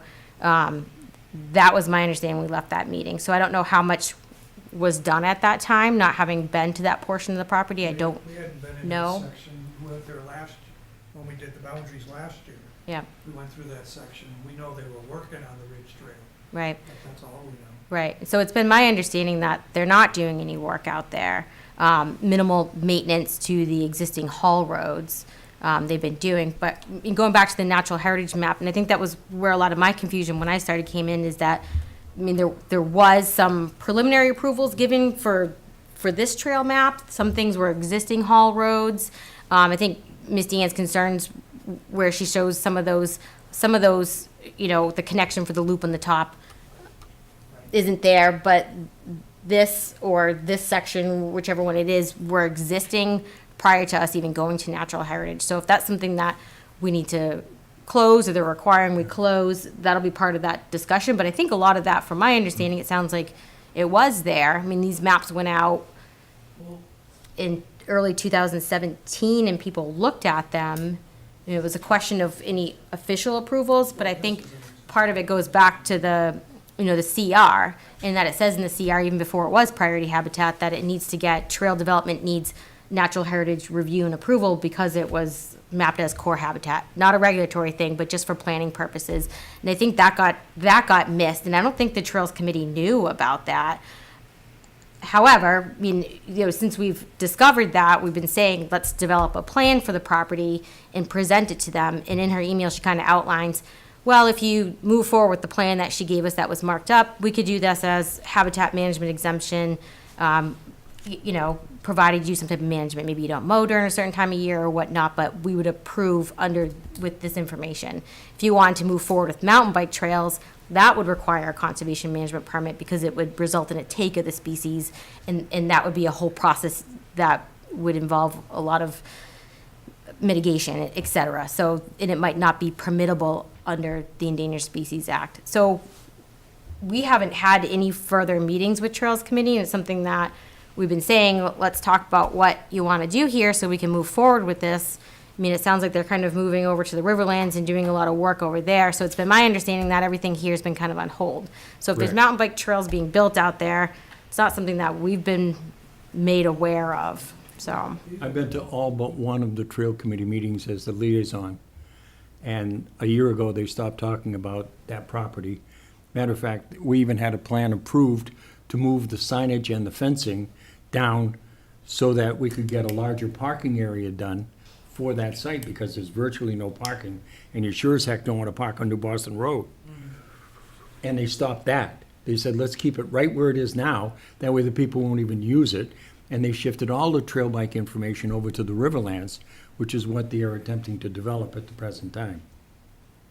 You would show me a map that Tom said, GPS the trail? You said? At Plimpton, Yeah. was it this one? No, they had a red line on it. I was able to get all the GPS data from Conservation Works. That might have been the one that I I showed. gotta admit, I have a problem actually figuring out where I am, because the map doesn't have any landmarks. Yes. Right. So where's the cellar hole? Where's this Yeah. vernal pool? Where's the boulder? 15 acres for Yeah. the athletic fields? Yeah, but I mean, that's not on the map. and it Where makes does it the, hard to figure where it does the out. 15 acres stand? You are not care of custody and control for the, you don't have There's no CR on it. no CR? CR on it. The CR that was recorded on that had bad information in it. The acreage was wrong, and there were a number of things, but a CR was recorded on that. Why was the Trust for acreage public wrong? lands. What was the acreage that was I recorded? think it stated 281 acres, Well, I think, which was the, Yeah. which was the community forest land, and it had a couple I think other they tried to use major it errors again. in there. What? They tried to use it the same. Yeah, I think they tried. Oh, they tried to copy use, one over. and they, well, I think what happened is the same thing that happened up at Heinz, is that because it was one original parcel, when it got recorded showing on both. So we talked to town council about that, because it came up for Heinz too, because it's on that Shumway Hill, had its own CR, and it shows it on there, and the attorney's like, even if you go on the registry and you find it on there, because that's how we saw it, it doesn't mean it is. So technically, there is no CR on the 15-acre so parcel. are we But to if you assume look that it up- because the black rat snake is in there, that we will not be able to put ball fields on that property? Well, that was something that I'd asked her too, and that's in the email as well, that the town did wish to proceed with that. Yeah. We would need to have discussions with them and work out how that would play out. So it depends on what you're proposing. It could require a conservation management permit, which requires MIPA review, it requires mitigation, et cetera. So it's not that something couldn't be done. There might be a threshold, different thresholds for different species, and endangered species has a much smaller threshold for a take, but How long after we purchased the land did the black rat snake come up? the new mapping came out August 1st, 2017. 17, So how, 5 years later. 5 years after we purchased the land? Because we purchased land we actually signed the paperwork, what, in 2015? 2015. So, but I think Opakem's making a good point there, that we really need to know what is going on out there, and we need to work with trails, develop our plan. You know, and that's something that we've kind of mentioned at a few past meetings, that we need to Well, do that. Dave says they haven't been out there in a year. I mean, they do have work days to do some maintenance on the trails out there, so. What? They were out there knocking down the shed, so. Well, yeah, but Town that's, has been. That's. Right, well, we did that, and I did let you know that we were doing that, but, Well, No problem with it, but we just. Regardless, though, whether. You didn't know about the shed going It was down? coming down. Yeah, no, Oh, it's fine. okay, Yeah, I know. yeah. The kind of lost my train of thought there. The Natural Heritage had never had a chance to review where this mountain bike trail, it has been placed, and that's right in the CR. So it should have been. What's right in the reviewed by CR? The trail's right in the CR or the, Yeah, The a review by review. Natural Heritage is required. is required? So they Okay. should have reviewed these trails, this mountain bike trail and the whole system, and gotten a good review from Natural Heritage. You know, they've kind of gotten comments back, but I don't think it's a true management plan or a full review. So think they've been on the it needs, it needs, No, it needs to go to natural heritage. Yep. And they need to take a look at it. Right, and they want to And see and everything that's approve them, Even if it's proposed. after the fact, or they, you know, where they've been so adamant about no mountain bike trails, it may be necessary to close that, but that's a call natural heritage has to Mm-hmm. make. You know, we're just kind of bringing it to your Yeah. attention that, you know, it's supposed to be approved by them, never did get approved, and now natural heritage is looking for a filing on it, so. Well, before today, I wasn't aware of the mountain bike trails, and I don't think the Should we commission- keep rod and gun out of there then, with the cuttings that they've been They're not doing? even in that area. They're not. They're on the Plimpton property. But they're not in the area that's of concern. They're on the other side. Is there a marked area of concern?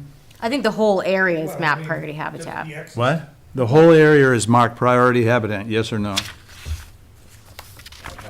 I'd have to look Right, I at have to look at the maps, But but I mean, but their Do you have X's this picture to put up, or not? their X's tell us where they're concerned. And it's not down near the Rod and Gun Club. I do have it, it's just, But have they given us approval to cut those trails that the Rod and Gun Club is clearing for their use? Well, wait a minute. Rod and Gun is not clearing anything on Sturbridge property. Yes, they are. No, not part of this Plimpton property. What they're doing is using existing trails that we already had. They were basically cut in already as a result of the forest cutting plan that took place They're also existing from previous. And what they do is they come before us once a year, and sometimes more than that, for an arrow shooting contest. Right. This is the Reinhardt contest Right. that they have, where you give them permission to drive the target out and pull the target back one time. But it's The also, rest is all foot travel. right, and where they're driving the carts is cart roads. Yeah. So that's not a problem, Pretty and much the bottom two. Yeah, isn't that down? that's down way here. south. Yeah. We review that every year, they send us. Yep. the thing.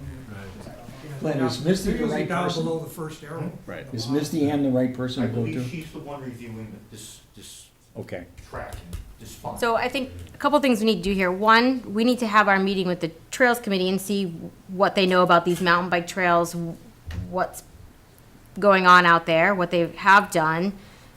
We need to look at what was there prior to the mapping, although it was all in the CR and said needed approval, but if there was existing things there, you know, maybe she would say, okay, well, maybe this can stay if it is existing and is already there. I think she was under the understanding that there was a lot that was existing.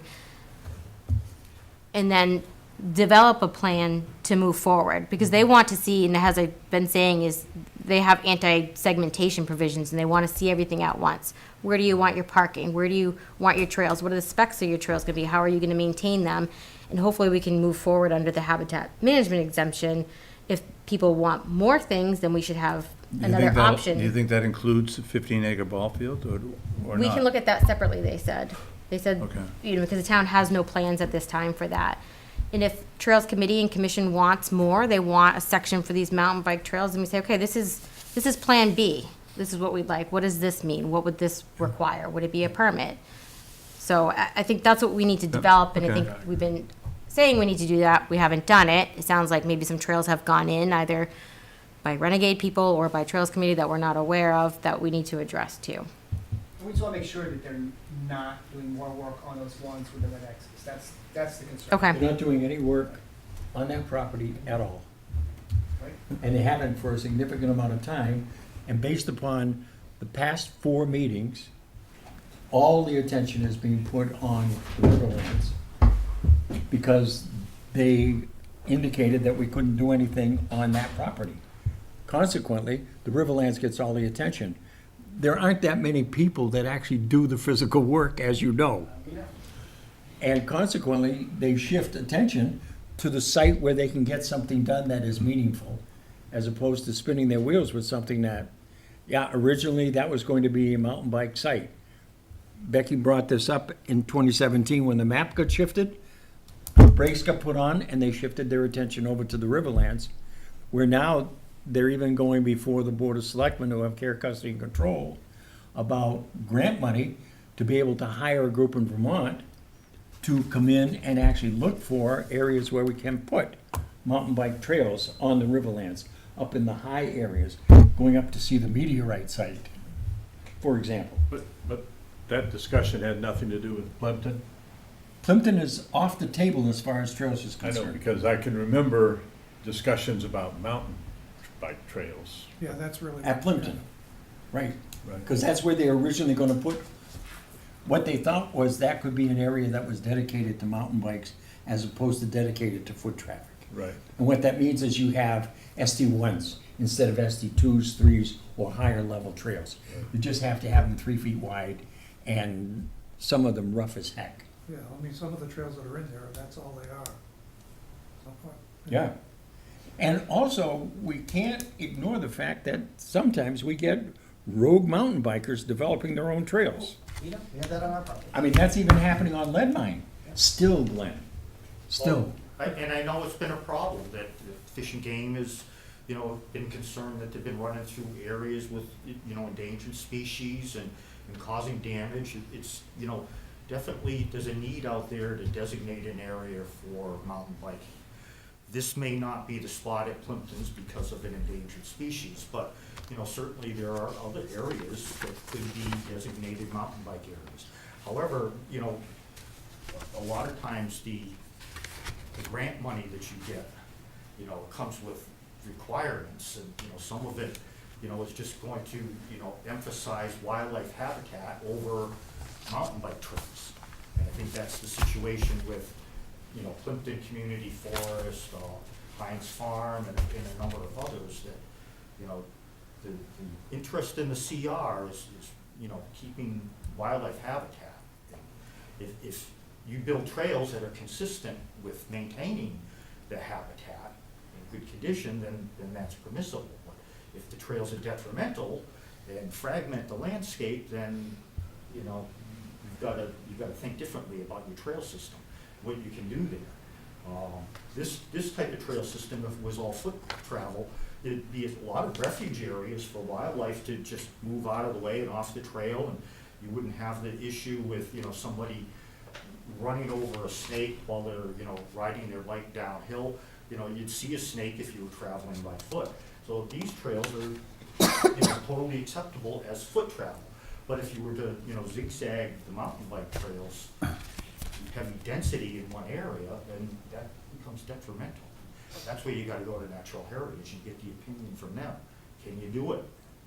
So that- Right, and I that think would be that's our the recommendation, that we- preliminary Yeah. opinion she gave, that it would be an issue here. There is one So- trail that's not on that map. Yes, this one, Yes. that's the Ridge one, that's the Boy Scout Trail. No, that's the. Well, that's it's the marked the ridge. Ridge Trail. Yep. Off of Boy Scout is Fulton kinda in Road. between It's the there. Ridge Trail, and that's the one that, as soon as it crosses behind that first big vernal pool to the west, the larger wetland Oh, near area. the orange. Yeah. Are you talking Right- about right in- here? Right in there. Yeah. And right behind there is where the mountain bike trails start zigzagging back and forth. I think this is where, I don't have it on here, but I thought this is where the Boy Scout one came up. The Ridge Boy one. Scout one is kind of in between the two. Okay, so it's here. Goes around behind the spruce, no, Or maybe a between the little further field to one, the, to the right. between the Yeah, field and the, between the yellow trail. You do and- have a pointer right there, guys. Oh, sorry. that's right, we do. So I think the Boy Scout Trail I is think that, right, what right looks into like a here. wetland is trees. That little- So this would be the Ridge Trail. Yep. And then once it got past this vernal pool, it just starts zigzagging back and forth in there. And right about at this point, it also turned, the Ridge Trail had a branch to the east. Yep. I think went to the Boy Scout Trail. But, Or the field well, trail. my understanding is that the Ridge Trail is the Boy Scout Trail. It's, All right, it's an old well- boundary, and then, you know, I remember it as there, last year when we were out, they were working on that trail. So, I mean, it's just an Yeah. oversight, it's not a problem. It's pretty, you know, you have to be careful, because it's a gravel ridge, so. It certainly is. So I'd like to say just, you know, briefly before we, you know, finish up, that the trail, the mountain bike trail has not been abandoned by any means. It's well-maintained, it's Okay. been blown off this year, there are no blowdowns in it, so it's being maintained as if it's part of the trail system. So I think Natural Heritage has to quickly make a decision, do we brush this in and abandon it, or is it gonna be permitted? So if we could move along quickly with this, you know, and get something to Natural Heritage, that would be great. And that's the Ridge Trail? Well, It's actually like the end of, I think we're basically talking the trail network itself, because there's been no filing with Natural Heritage for any of this. Now, they've commented here and said, well, these trails are good, so I don't think they're gonna give you any trouble with these if you apply to them. But if you throw in the mountain bike trail on the top, I think you're gonna hear from them. But they're not intending to do anything on the property, Glenn. That's what I've been saying for the last half hour. Well, they might have some restoration to do, depending on what Natural Heritage says. Well, that's assumptive of them doing it. yeah, but they may, where the X's aren't, they could probably run mountain bikes. All those trails. Yeah. It's the X's. They may be able to still stay as trails, but limited to foot traffic only. You know, it's like Glenn said, Right. walking, you're gonna stop and let that snake get away, or, you know. It But if doesn't you're on a mean- bike, you're not gonna slam on your brakes and put yourself over the handlebars. It's just not the way it's gonna happen. And I think that's the hard thing, though, is there's no way to regulate Yep, mountain bike true. use on certain trails, you know, it's hard. All right, so we'll put together a meeting with Trails. Yep, and then move forward with something to Natural Heritage, but, and also inform Trails, no trail development on this property as previously discussed, and So we'll be back out there, well, we might go out to these ones, certain ones, before next year, but we're not really scheduled to be back out for a year. We gotta do this once a year. And last year, we apologized, but we didn't come to you, we just sent the reports. Well, Not a it'd be nice problem. to be able to say to you Yeah. that everything's okay. you know? Do you want the select board to respond directly to you guys? Since they For have their Riverlands? control of the Riverlands? That'd be best. Yeah, it's not out of our hands. Pretty much. well, they might ask me to do it anyways, Yeah, I'm that's what I was assuming, kinda so, thinking, that you might yeah. be more appropriate than have them respond to the environmental issues of the river. And I'll keep you posted, I'll email you, That's overtime, though. You'll have to ask them for overtime pay. Yeah. with our correspondence with Trails Committee and how we're moving forward with our meetings with them, so. In Natural Heritage. All right, thank you, gentlemen. Thanks. Thank you. Seeing It's you a guys. pleasure Take seeing care. you. Yeah, good to see you, Glenn. Good seeing you guys. Brought back a lot of memories. Were they good? Some of them. One or two, but I haven't hired an assistant yet, Glenn, it's still there if you're interested. take care, Glenn. Take care. Take care, guys. All right, what next? Are you here for Cedar Lake? Okay, they're not coming in, so we can do a quick update. I think it would take less than 5 minutes for the Cedar Lake, and then we won't make you wait any longer.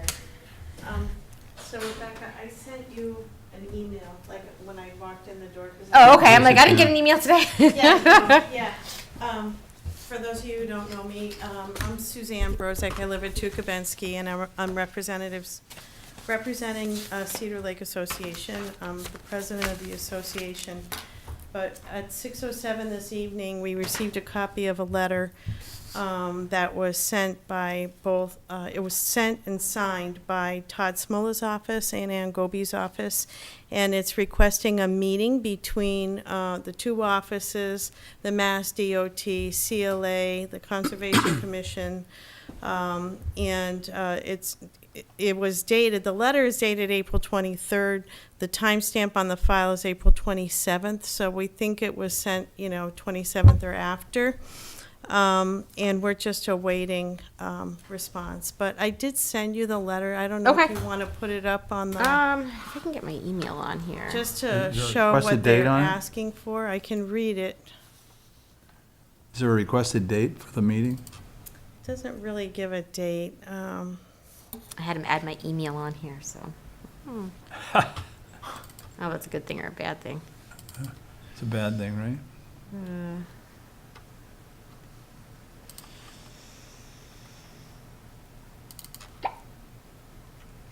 Yep, that's it.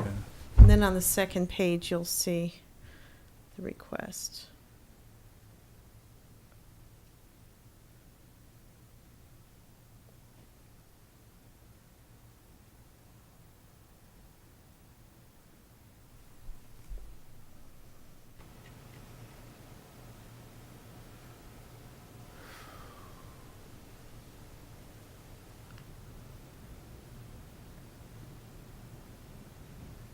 I think they copied and pasted by. Yeah, that's what I'm looking at. I'm saying, well, who's this from now? Good. What is this develop a plan thing? That goes back to our enforcement order. Develop a plan. That's what, our order. Yeah. Okay, well, I mean, hopefully that will encourage this meeting. So, Right. We had mentioned this before, and I think it was when Raul was here, that we were requesting a site visit with them Yeah. to go over their proposal for that swale and look at the areas. They have responded, maybe because they've received this letter, saying that they'll perform that site visit with us on the 14th. I gave Raul that information. They said they couldn't make it Okay. tonight, and I think he told me this maybe 2 days ago, the email came in. But right, they'll meet us on that site visit on the 14th. So Next I don't, week? yeah, so I think Raul said he could be there for that too, so. Okay, good. And I know they have gone back out here and made some minor modifications to the outlet on the top. I haven't seen it after they've done that. I mean, I think it's more just kind of temporary repair. But I don't think that, they're saying that they don't think it's channelizing after that. I haven't gone back out there since it's Yeah. rained significantly Yeah. to see, but if there's any Every change. time it rains, it gets worse, as you Yep. know, so. It is that's channel- what yeah, we're absolutely. finding. Yeah, Yeah. it's a real problem, so. Mm-hmm. But you should at least smile because now you're getting some attention. We are getting attention, and I guess, not having been part of this process ever in my life, my question is, what if they don't pay attention to them? I mean, do we actually have legal recourse, or what happens after this? I suspect because of the way that both Goby and Smoller's offices work, that if they don't pay attention to it, they will go to the EEO's office, Okay, who is the boss of all of the things having to do with the environment.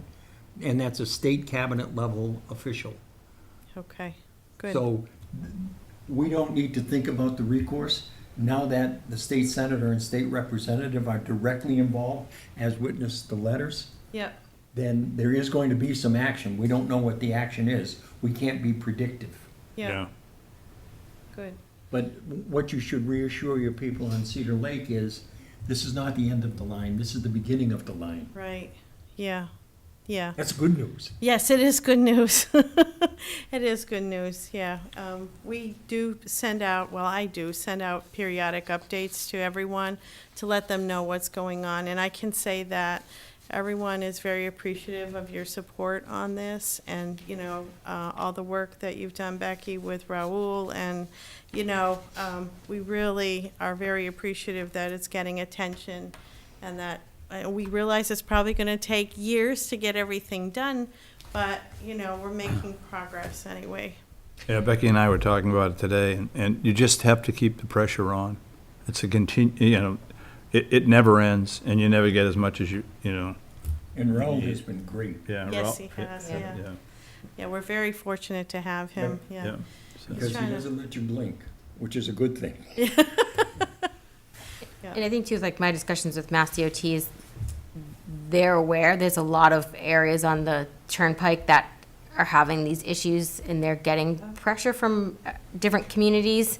And hopefully that will make the higher up and they will put together a contract to do something about the drainage in general versus making these minor repairs along the way. Just have a contract to take care of everything. So hopefully more things like this that come up, they'll see that need and put the funding towards that moving forward. So I don't think they see it as or in the past have seen it as a priority, but. Right. Well, that's also how OEA gets involved. Because if you have more than one community bitching about exactly the same thing, Yeah. but with a slight twist to it, OEA will sit back and say, well, wait a minute. All of these have to do with environmental affairs. Why isn't this being taken care of?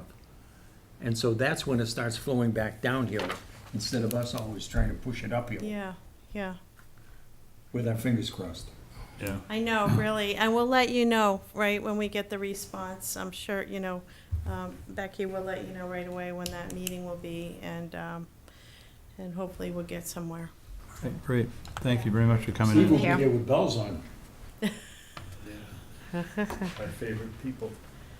Oh. When not on TV, I will talk to you. Correct. Okay. Be good, Mr. Altman, be good. I'm trying to be really good Gentleman here. from behind 179 Yeah. Main that's So- been. Take care. So, Thank you. Becky, Bye. thank you. Bye-bye. Go to 179 Main now? No, let's make him wait. No, I'm just kidding. I know you've been waiting. Last meeting too. Yeah. Kidding, you've been waiting. You are next. We've got plenty of Alright. information to see, so you may need to wait. Yep. Come on up and sit in the hot seat. All right, so just to let you know, so Burton Engineering, so just to give an update, Frank Are- Bucherri are you doesn't work for Blueberry Burton Lane? Engineering Are you anymore. from Blueberry Lane? Yes, sir. Come on up. So his last day was last Wednesday, Yeah. and they've had to have Callisto Burton. He is up now from New Jersey or wherever because they don't have, from my understanding, whatever level of engineer Frank was, they don't have one now. So he is up here. He is taking over Frank's projects. He called me today, said he was waiting to hear back from the clients if he was going to attend the meeting because I was saying that it was Bless you.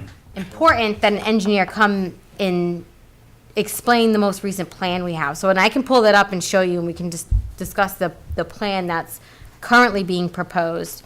Although the conversation I had with him today, first he was like, well, are you guys okay with this design? I said, well, if it works, the commission has felt comfortable moving forward with it. It is unconventional, but if it works. And I think someone needs to come and explain how the outlet pipe is not going to drain the whole thing out, because we see that next door at 173. You know, that outlet pipe is draining the whole thing out, and it's a problem. So I had a conversation with him today. He emailed me like 5 o'clock, said he was still waiting for the property owner. I did ask the property owner to come to this meeting with their representatives to explain that, and any other property owners, because it's a group of people, to come for decision-making purposes. I did ask them. They did say that they put a silt fence and straw bales up. We asked them to do that weeks ago in order to help hold back some water. And they said, well, that's for sediment. I said, I understand that, but we're trying to do something temporary because you have a channel, 2 channels coming off there going to the road, something that would at least help hold back, slow it down a little bit.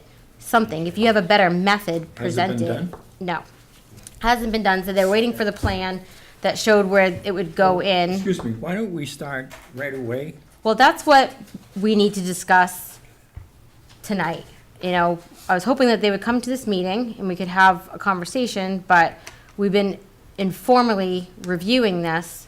Right, but if they have not already acceded to the erosion control issues that we pointed out several weeks ago, we need to slam dunk this thing. Okay, well, let's have that conversation. I agree. It's, you know. Maybe it's time. But well, let's let Okay. We Chad. have 2 guests. You gotta introduce yourselves. Oh. Chad Maramo from 7 Blueberry Lane, and also Key is Northeastern graduate with architectural degree and topographical studies. I'm Buck Smith from 9 Blueberry Lane. Do you want me to show you the most recent plan that we've received? I'd like I to believe see I've emailed it to you. Do you want to see it? Yep. Yeah. Pull it up? Yeah, The little picture really doesn't do it justice. and there's 3 channels coming off of there, at least the day that Chad and I were out there. Bob, have you gone up behind the mobile and seen what's causing the problem? Oh, absolutely. Some of the pictures I think that Chad has sent you folks is of my Okay, yard. okay, I just want to make sure, And I yeah. believe you guys walked through my yard Yep. at one point. Yep, You might have, yeah, It's you- ridiculous. yeah, it is. Yeah, if you do need any review, we do have 4 photos, and I do have more of the ongoing damage that happened. But Yeah. Buck's property is the one regarding the washout of the Yeah. garden, the floating patio, and in turn, the stones and edge perimeter of the patio has been washed away since this last storm. So this is the most recent plan that's come in.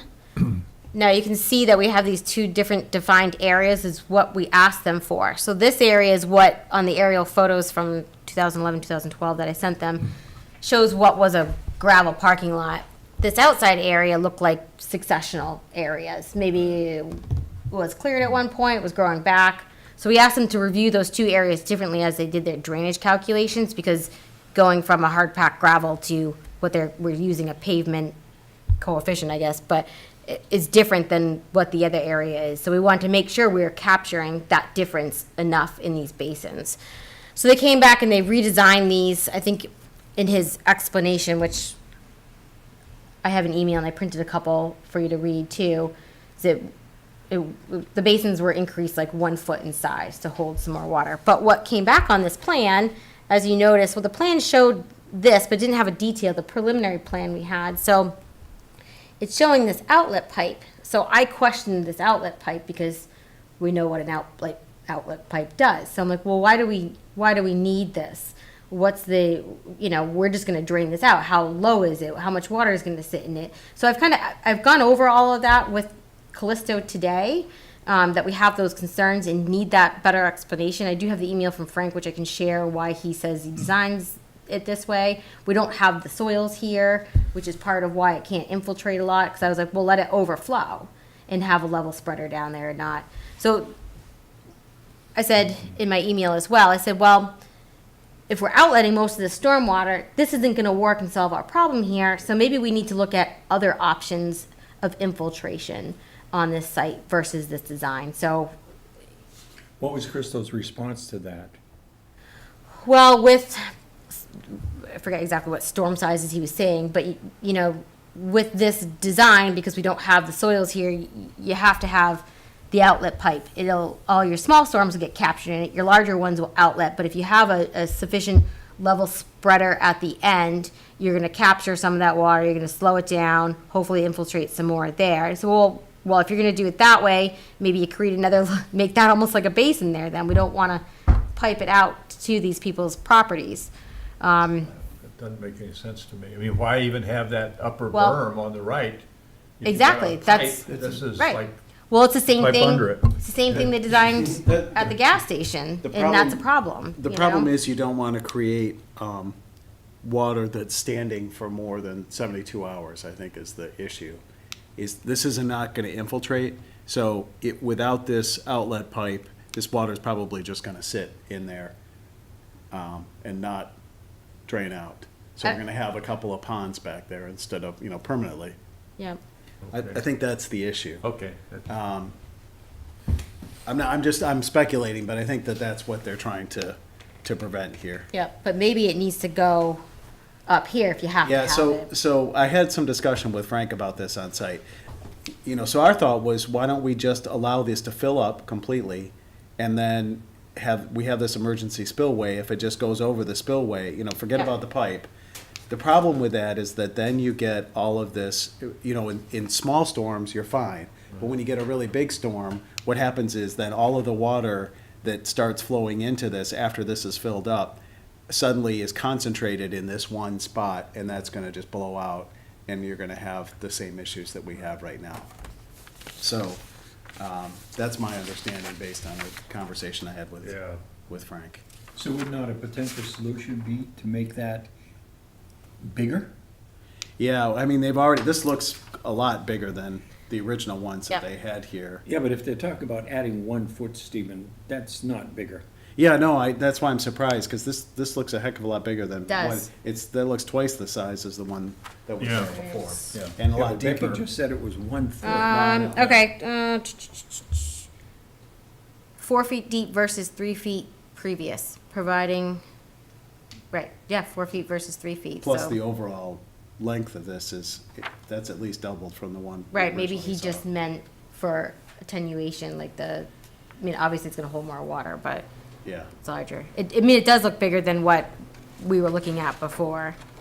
I think, Steve, because this is a small diameter pipe, and you've got a lot of protection at the bottom of this, I think what that does is it allows you to control the amount of flow that comes out of this. Yeah, if they do indeed have a, some protection down there. Do you want me to read Frank's explanation, or? Sure. All right.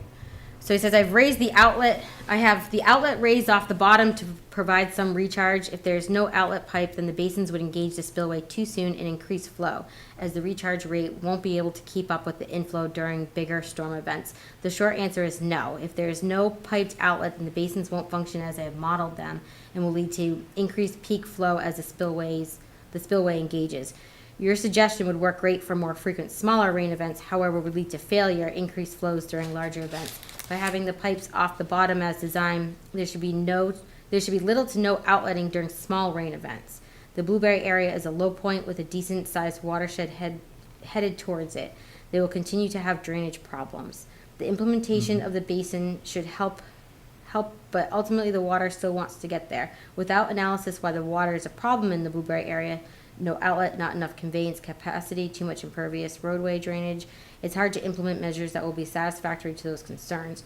Holding back everything upstream is not realistic, not required under state, town regulations, and puts the burden of solving their problem onto somebody else. I get trying to help these people on Blueberry, but that area may have been built in a manner that is leading to those water issues, which to date may not have presented themselves but are apparent now due to the fairly wet conditions in general over the past year. In summary, I think the basin proposed will mitigate the change in cover type as designed. I believe that if the outlets are removed, then the basin will function as though they are undersized, engage the spillway, and ultimately lead to increased peak flows during the larger storm events. If the site was nice loose sand, then we'd be able to recharge more, but then we wouldn't be dealing with a water problem in the first place. So that was his quick description. What's the size of this pipe? Where's my mouse? If it's a flow regulator, then I understand it better. Yeah, I'm pretty sure it is. I don't see a size on here. I would guess 6 to 8 inches or something, is it listed Because the here? one up in the other one wasn't a flow regulator. I didn't understand it at all. At 173? Yeah. Yeah, well, that's different because you've got like a Yeah, 12 inch or yeah. 14 inch, but that has an outlet structure on it. These don't have that structure. Yeah. Okay, so the problem is very simple. Where this line is right here, we went from relatively impervious surface to grass and, an area where it was resting the water, it was capturing it, it was probably forcing the water to infiltrate during, across this whole area. So the problem is by making this impervious, now all of the flow from up here is going to the edge of this, and it's starting to channel, and you're getting rivers that are going onto your property. I mean, that's the basic, simple explanation for what happened here. The other thing they don't mention is that they, back in the Rom's day, there was a beautiful pine grove on the side of the hill, a flat area where water could, infiltrate. Right. It had picnic benches, that's all tar now. Right. So, I don't necessarily agree, and I don't have to agree, I understand that, with a statement made in that letter, whereas the gentleman said that Blueberry Lane may have been designed wrong, as why the increase in water. Yeah, we didn't agree with it either. Right, but I spoke with the gentleman that did that parking lot, okay? And he told me there's no way I'll get rid of the water because they drained it into that piece of property intentionally. Right. So, that's, because I actually had him come in to give me a drainage solution, and he said, you'll never get rid of it because I drained that parking lot into that piece of property. Right. Yeah, see, And that's the explanation I was just making too. Right. This is all hindsight, but there should be, what do you call them, the galleys that you put underneath a parking lot in a situation like this. Yeah. I forgot what they're called, it's old age, but, you've all seen them, these great big things, and the whole parking lot could be filled with these things, and you put the Catch pavement over basins? it. We're talking about catch No, basins? no, Or the the infiltration infiltration. chambers? Infiltration. Well, and yeah. that's what when I talked to Callisto today, because he's like, well, are you guys okay with this if it functions? And right, there's some question about the stability of the bank here, that they would have to rip wrap it or something. I said, if not, then you need to look at other things. So over here, they have one of those underground infiltrators Right. with an outlet. I said, we might need to look at that, and that's been stated. So Well, where's the curbing that we asked for? it's there. It's this black line. Another Yeah, but thing, it doesn't go the entire length. Well, It's that's where open to the basin here. and right, it's so open the to water basin can here. come down. Look at the upper end, although it might be an elevation It's thing. right No, here. The bottom, Down here? yeah. I That think might that's already be because it's pitched right, that yeah, way. it pitches this way. I think that's. you know, another thing is that the pipe that Chad and I found, that we didn't actually see a pipe, but it was pretty clear that there was a lot of water flowing up out of it. And it was not flowing from the surface and then going subsurface. There was no indication of that. So that's something that I'm still concerned about, and then Chad might have some thoughts on that. The other is that there's a considerable amount of flow from the upper part of this property Yeah. that's involved in this. And, you know, legally, I know they're trying to say they're not responsible for it, but the whole flow, which Chad has done some more research on this, I think we need to deal with. I'm concerned about that thing that we call a pipe. I mentioned that to the engineer today too. And Chad's got some pictures of the water gushing Yeah. out of that thing. Yeah. Well, On this last storm, I actually went up to the parking lot to see where the water flow, that catch basin, that's a little. Yeah, it's over here somewhere. The catch basin is somewhat in this direction. Yeah.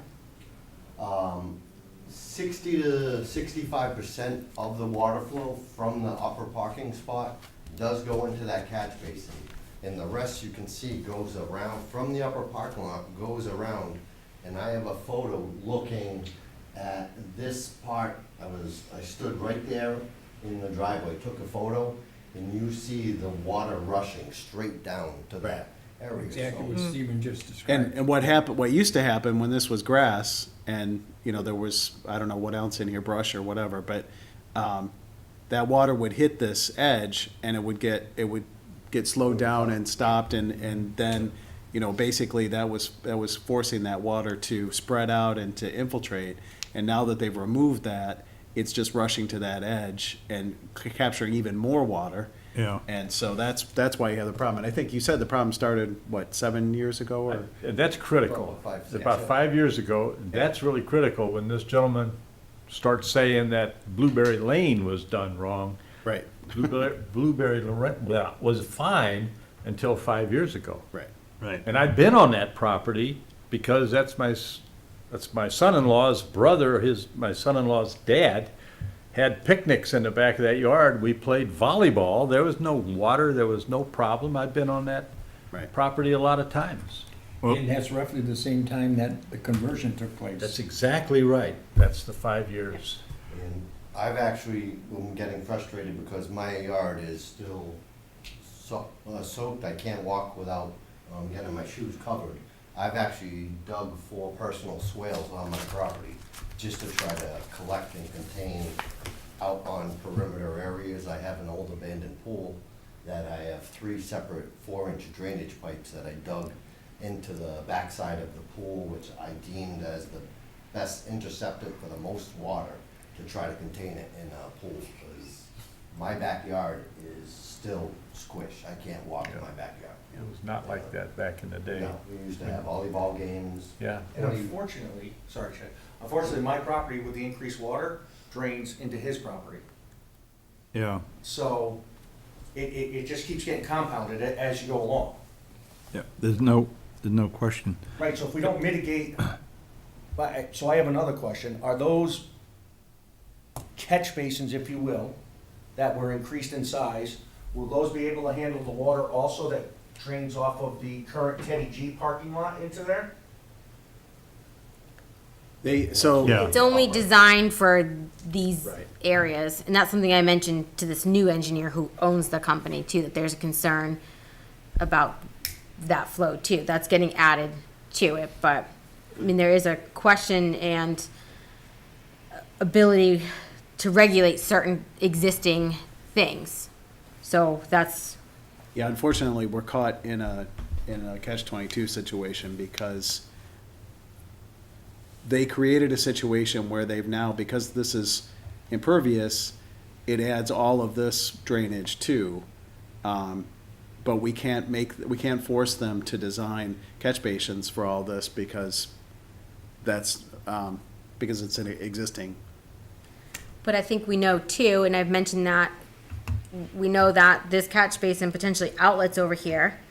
And it's gonna, 98%, yep. yeah, so it's bringing increased flow, and I mentioned that today, and I think with the engineer here that owns the company, I think that we can move forward, go back out there, look at this, figure out a better plan, and a plan that'll incorporate some of that. I think that catch basin we can incorporate.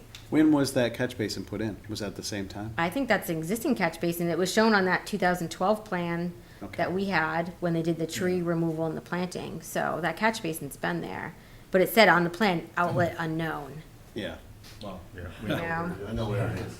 Yeah. Because I have photos 4 minutes apart of actual parking lot photo with the water running into it. Then I went around back and got the bubbling nature, and I put a stick in, it's at least 18 to 20 inches deep is where the water was. The stick Do a went down dye without a test in problem. it. Do a Yeah. dye test, you know? Yeah. Well, how do we move this I'm along? also looking at the secondary smaller. I don't think that proportionally located the proper to where the situation of the riprap is going. And his other concern is, I've been doing very diligent research onto this. I could probably sketch this whole property out without my eyes open. But in this area is where there's this secondary spill off of the parking lot. There in turn has got 5-inch riprap. And you can see it, it's a cascading waterfall of severe heavy flow. But there's an estimated 10 to 15 old pallets thrown over this location. I have a video of, you can hear the water running, you see the spots, and then I actually followed that to see it merges down a little up the street behind Buck's property, but it has taken out 5 pine trees and at minimum 24 inch. And I have a 3-photo collage showing the path, the water, and the hydro erosion of the roots in the pine trees. And that pine tree that you do see on their rear fence was the first one caused by water erosion from that second spill off. So are you saying that this needs to be moved? The photo from when I was up there, the water is running more right onto the edge, so the center of that spill off is out Yeah, in this area. the problem is they have the property boundary here, so I think they were trying to keep it within their property. And they put And they put, they put a curb here, a berm. To get it. To direct the water to all come down here. So that's the reason. I think they have to do that, basically, to keep it away from the property boundary, but. So I'm kind of confused. It doesn't take much. However, if they created this problem by putting an impervious surface in, aren't they now responsible for the water that runs off of Teddy G's? Because at one time, there was actually ample drainage where it just dissipated. So now they've created an impervious surface. So now they've increased the flow of water with their impervious surface.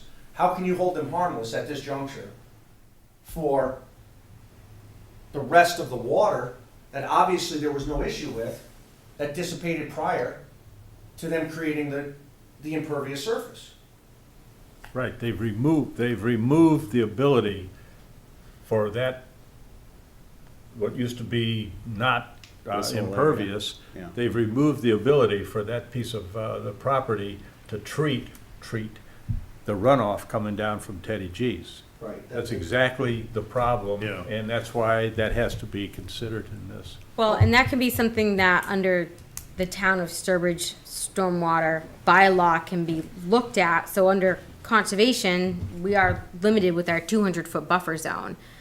So that's what we're looking at, but since we will be the regulatory authority issuing a permit, planning board issued a permit for this site when they came in before, with their redevelopment in 2012. So they went through review through planning board for what they did to the parking lot then, and that's where they had to do some stormwater management up on this portion. Yeah. And I understand. Yeah. I guess the point I'm saying is they made the problem worse. So how can you not, and I believe you had stated that in a conversation, or that they are not responsible, that we can't hold them responsible for the water that comes off of that hill. And are those properly sized to? Yep, to handle that. No, I understand that, and I think we've asked Yeah. them that, or at least with the catch basin, and we will continue to. But under our regulations and laws, we have certain limiting factors, and it relates to our jurisdiction. So, and that's where you have to go back and look at the regulations of what that is. Not saying that because they didn't make a change there, you could argue that, yes, you can, but we're looking at wetland impacts. So if they're causing an impact to a jurisdictional resource area and they did something like that, then we could say, yes, it's not directly in our jurisdiction, but it affected our jurisdiction. Well, that's kind of what I'm getting at. Yeah. You know, Yeah. and it may seem like semantics, however, it's this whole snowball effect at this juncture. Yeah. Yeah, but it's not, and forget the snowball even, we need a solution here. Yeah. Well, that So, was my so, next and, thing. and you have to move to what you can get.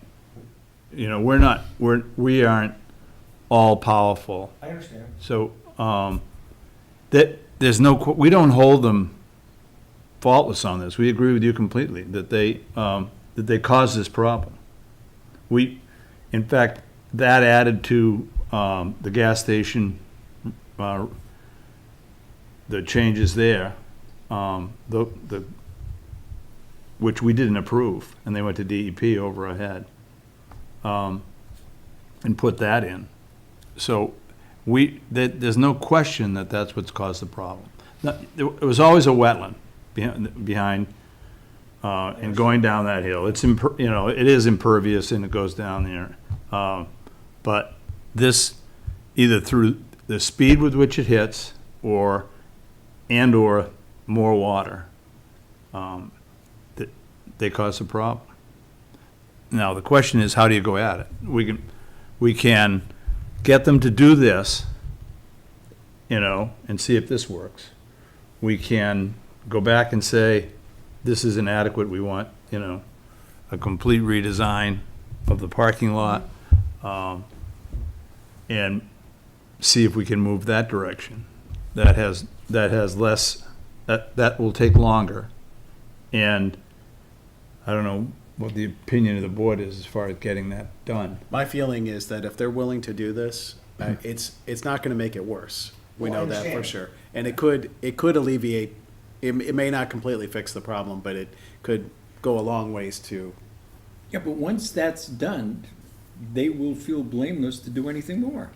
What other option do we have, David? For example, could we tell them the underground thing that Steve was talking about? Under their parking lot, there are containerized systems that will collect all of that rainwater. They're responsible for it. It's their parking area that is causing the problem within our 200-foot buffer zone. I think that's what's under the parking lot up at the truck stop up the road. Yeah. Actually, I remember when that went in. Yeah. I just installed a 32-unit system. The pods are, they vary according to different companies, but it's on average a 6-foot diameter, 6-foot high plastic drum that gets put in with a 6-inch drainage pipe. So it goes to the first one, as that fills up, it goes to the next, goes to the next, goes to the next. Yeah. I just think the cost of putting a system like that in is, they're gonna, Oh, yeah. Oh, that's, I mean. Well, what they should do is rip all that out and plant some nice grass and some forbs and forget this, but that ain't gonna happen. The marijuana system was not approved at last night's Board of Selectmen's meeting. So maybe you should hold that thought until it's been approved. So where are they proposing to drain those basins into? I don't see that because it would have to go uphill, correct? No, there's there's an outlet pipe Right there. that'll come out here in each one. That's this Yeah. small pipe. This right here is the, Oh, okay, yeah. Yeah. I got it. So in that, we can create like a swale. Right. A stone line swale, so water will collect there, some will infiltrate, some will kind of overflow that probably a little bit too. But we can go back and ask them, hey, we think that catch basin is outletting here, and unless they can prove that it doesn't, then maybe we can ask that it's resized to incorporate that flow at least too, and that's gonna give us a little bit more hopeful, attenuation of water in the basins. So how do we know that pipe? How do we know that pipe, the drainage pipe, yeah. This one, yeah, that comes out, yeah. how do you know that's of adequate size? to Well, we don't know handle that yet, and that's why we wanted don't- the engineer to come. Yeah. It's a drainage pipe, so you don't want it to be too big. I understand. It's better there's possible overflow, but it fills that with water and retains that amount of water and allows it to dissipate at that pipe's diameter. Right, at a slower rate. So Slow- instead of getting this huge channel of water coming down, you restricted the amount of flow. So Right, you're, I get it. Yeah. So one other question. Becky, when I spoke with you a week, 10 days ago,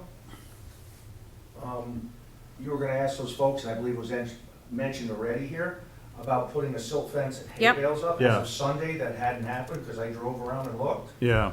You Well, know, I think- I personally don't think that's a lot to ask. I don't either. No, we- With my yard washing away. Yeah. Yep.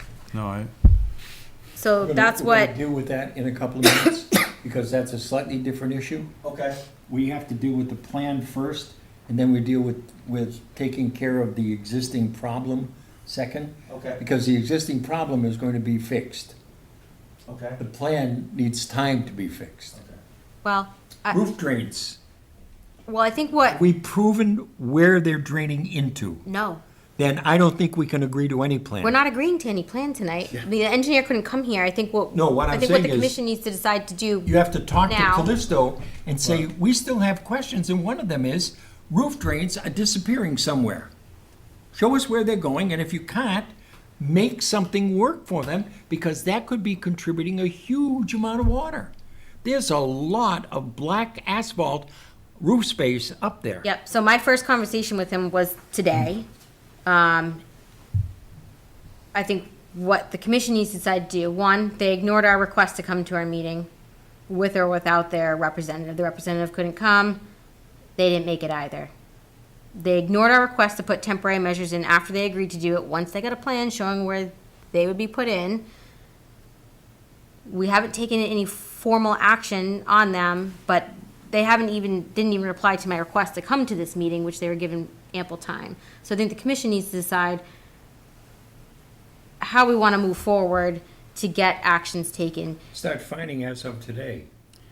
Well, no, I don't think we can do that. right, I think we need to write a letter to them, and either we're taking some type of enforcement action, ordering them to do things, or if they do not do something immediately, we will take enforcement action, which I think is the best Why way to can't we move tell them, forward. as a result of your refusal to respond, this is your first warning. Our second warning will result in fining. But David, they're spending money right now. They've hired an engineer. The engineer's been doing plans. It's not like they're not doing anything. The engineer And- left. But they're not Yeah. doing anything to help. I understand. Yeah. I understand. It's a big issue, and we need to get it addressed. The problem is, I don't know that we need to keep them cooperative too. I think that's kind Yep. of where Ed was going. Yeah. So we need something Ed, the done. peacemaker? So I'm all for sending them a letter saying, hey, this is serious. We need to. well, how soon do we want hay bales in there? Tomorrow. As a part of that letter? Tomorrow. About 2 weeks ago when she asked them and they agreed. I know. Yeah. No, I understand. I He's think not 2 weeks disagreeing is- with that. I think Yeah. 2 weeks is more than enough time to put hay bales in. Absolutely. No, I agree with But you. they're gonna opt to the, They can do it tomorrow. Well, I get it. I gave him names of companies where they could get it. So if you hit them in the pocketbook, And this is the, you gave the owner Yes, names, yes. and he. Once Frank what gave he- me that plan, which I believe was not this past Friday, but the Friday before, because remember I waited And for he him. I hasn't done called any- him before noon, got the plan, sent the email, said put them in place. I don't remember what the date was on that, And but, he's just not showing up here tonight? yep. Because, I want to see them get this done. I want them to address it, you know? And it's gonna start raining if it's not already. at So, 7 o'clock. Chad I has a do have picture. a photo of the first drain, and as a point of interest for It's a roof drain. facts, is the actual roof of that building estimated is 9,000 square feet, which is in the ballpark of, say like a 40 by 50 square. That's undersized, not taking into account the front arches that they made there facade to cover up the old lawns. And when that is inputted into the 25-year rain cycle that we are in, roof, I actually cut it in half, because assuming they must have another drain on the other side of the building that I didn't see. That produces 70 gallons a minute that is dispersed over impermeable surface. This site gives me a complete number system that says 2,100 gallons, but I'm like, the storms don't last 40 hours around, so I kind of Yeah. question. I actually called the engineer of this company to go over the numbers, and he did verify. He pulled up the property on Google Maps, he verified my numbers were accurate, and I did a study on the 3 different areas, which is the upper lot, not assuming the strip on the front, because a little to the left when looking at the building is kind of a crown. The rest of that parking lot goes to the traffic signal, where they do have a hand-dug trench that the water is cascading over the side of that down the embankment. But the rest of that kind of keeps a mean of within a foot grade of the upper area, Yeah. and then that's where it goes in. And that upper area is actually 14,000 square feet. And on our average storm, not saying a heavy or light, the average storm of our zone is 229 gallons a minute that upper parking lot does yield. Lower parking lot is, let's see, I apologize, the upper is 36,000, which is given the, wait, no, I got them backwards. The upper is the 229 gallons per minute, and the lower parking lot is 560 gallons per minute. Coupled with the 70 gallon a minute of the roof drain, Yeah. correct?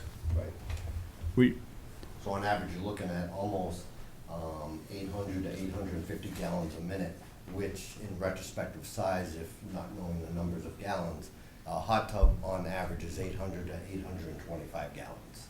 A 15-foot above-ground pool with 42-inch walls holds 8,600 gallons.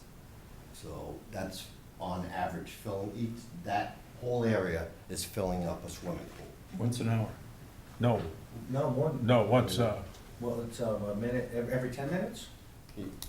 Basically every 10 minutes, right? Yeah, 800? 800, every 10 Every minutes. 10 minutes. Every 10 minutes, you're filling Yeah. up a swimming 15-foot pool. above-ground swimming. we need to focus here, because you're nobody here disagrees Right. with what you're saying. We all know we have a problem. You know, if you talk to Lynn Sardi, who owns a farm, she can tell you that, you know, she's getting all the water after it goes across your property. And it's creating a pond next to her house. And the gas What- station. But let's yeah. keep talking about what So we're let's gonna keep, do. what are we gonna relative do? to This Yeah, existing that's system. exactly right. Yeah. Yeah. So our hay bale's gonna hold back 800 gallons a no, the minute? hay bales. will- Well, it's gonna help slow it down a little Right. bit, but How are we gonna get hay bales? Oh, there's hay bales available. What? I'm saying, how do we get them to put them in? I agree that we need to send them a letter We need- that says, you know, either we'll start an enforcement action. I think we should send them an enforcement order. I don't think, Well, let's start We it. have one. we don't have one here. they don't have one. Nope. I mean, you can send nice letters, but I think that they're gonna ignore them. I really think you need to get tougher. Well, I think this letter gives them a very small time frame Yep. to address the temporary measures we've asked, and if they're not implemented within so many business Then we days, start the fines. then we start Finding them. fining them. Okay. And What then, was and then looking we, and we will start formal enforcement under our bylaw and X number or of days should not wetlands. extend beyond Monday. What do you want for days? Today, tomorrow's Wednesday. I can send them the letter tomorrow. We can give them by Monday. It's gonna morning. rain. It's gonna be raining. What does that mean? Yeah, they can put. Well, I just mean they're gonna have the issue. It's gonna be ongoing. We don't wanna wait too long, give them too many Well, days. yeah, so you want to have it done before Monday? Is that what that means? I think so. I just wanna let you know, I just looked Yeah. at my records. April 19th is the first time I asked them to put up some type of measures, temporary measures. And then on April 26th was that Friday that the email came in with the revised plan. And I asked them again. I said, all right, we have the plan, Okay. shows the line, put it up. This is where you get the stuff. They're not up And- by Friday, we start finding? I think so. I agree. You're talking about hay bales, Yeah. straw. Yeah. Or if they have a better method, and I threw that out there to the engineer before, if you something better, he said, well, if you can get in there, dig the holes now, you know, let them do that and put up some measures, that will help some more. So it's a question, do you want to let them do that? I think unless we made them do that, they're not going to do that. So Yeah. if we can get something up, but I think too, once we reach an approval on a plan, we're talking about permitting it too. So I think, do we move forward under some type of, But we're not going to see them to get an approval on the plan until the next meeting. no, I know, but I'm just trying to think of timeframes and getting this implemented in a timely fashion too. Permitting process takes time, so I think we need to think too, we want to let them start under enforcement once we reach an agreement of a plan or some method. Start building it to help alleviate the problem in the summer, hopefully when it's dry. So, because we have to think about when they're building it, where water's gonna go to. I mean, that's all things that have to get thought out, but if we want to get it going, we might need to agree on a plan, maybe let them start under either an emergency provision or enforcement, something like that, but make sure we get our permit application process going. I think this constitutes an emergency, so yes, my would be for letting them start. If they're willing to do this, Well, once we reach, with the new engineer, we right, tweak a few things maybe, you Yeah. know? We're being See if we totally can- unrealistic here. You're talking about putting some kind of an excavating tool on the ground and digging out holes on the ground. In a wetland. The excavating Not in a tools are not there. The plan has not been approved. We don't know where the holes would best be located. Once we reach an agreement, I'm saying, I'm not saying right Okay. now, I'm saying we Let's should. stick with the hay bales first, because that's the first line of defense. And if nobody's comfortable with that, say 2 layers of hay bales. Well, that's what I was gonna suggest, 2 rows, maybe. And Okay. staggered. So that Yeah. the seams are not abutting one another, permitting flows to get through them. Because oftentimes they just throw them down as opposed to really putting them where they're supposed to be. Yeah. Realistically, the hay bales are only a temporary fix. Yes, but what they will do is delay, and hope that Mother Nature is gonna dry some up and allow some of it to percolate before it ends up getting down on Blueberry Lane. I will tell you that 18 inches down, approximately 18 inches down underneath my lawn Is wet. is clay. Oh, that's worse. yeah. Yes. So I believe that it's probably the same in Chad's, because he's right next to me. So I don't know how it could be any different. Well, So that also adds to it. this goes back to, I think, Yeah. is this all fill? Yes. So I think what we had, the situation originally was that it was all infiltrating into this fill. Oh, yeah, good point. And so now it can't do that. It's bypassing that fill, and now it's going to an area where you've got, a small layer of soil and then clay. And so it has nowhere to go. It's Well, not that was infiltrating. kind of my point. We had a permeable surface. Right. Where the water could percolate down Yeah. through, Yeah. given the time. Now they put an impermeable surface in and just compounded any issues we could have, coupled with the fact that 18 inches to 2 feet down, there's clay. And I don't want to offend anybody, but it just seems like we're playing slap and tickle, and we've been playing slap and tickle with these guys for a while. And, now it's, and I don't mean to offend anybody, However, now it's washed out Mr. Richardson's driveway, it's affecting the farm, it's washed out most of my backyard to a good degree. It's running down the road out of LaFlèche's property, pours right down his driveway. So what are you recommending?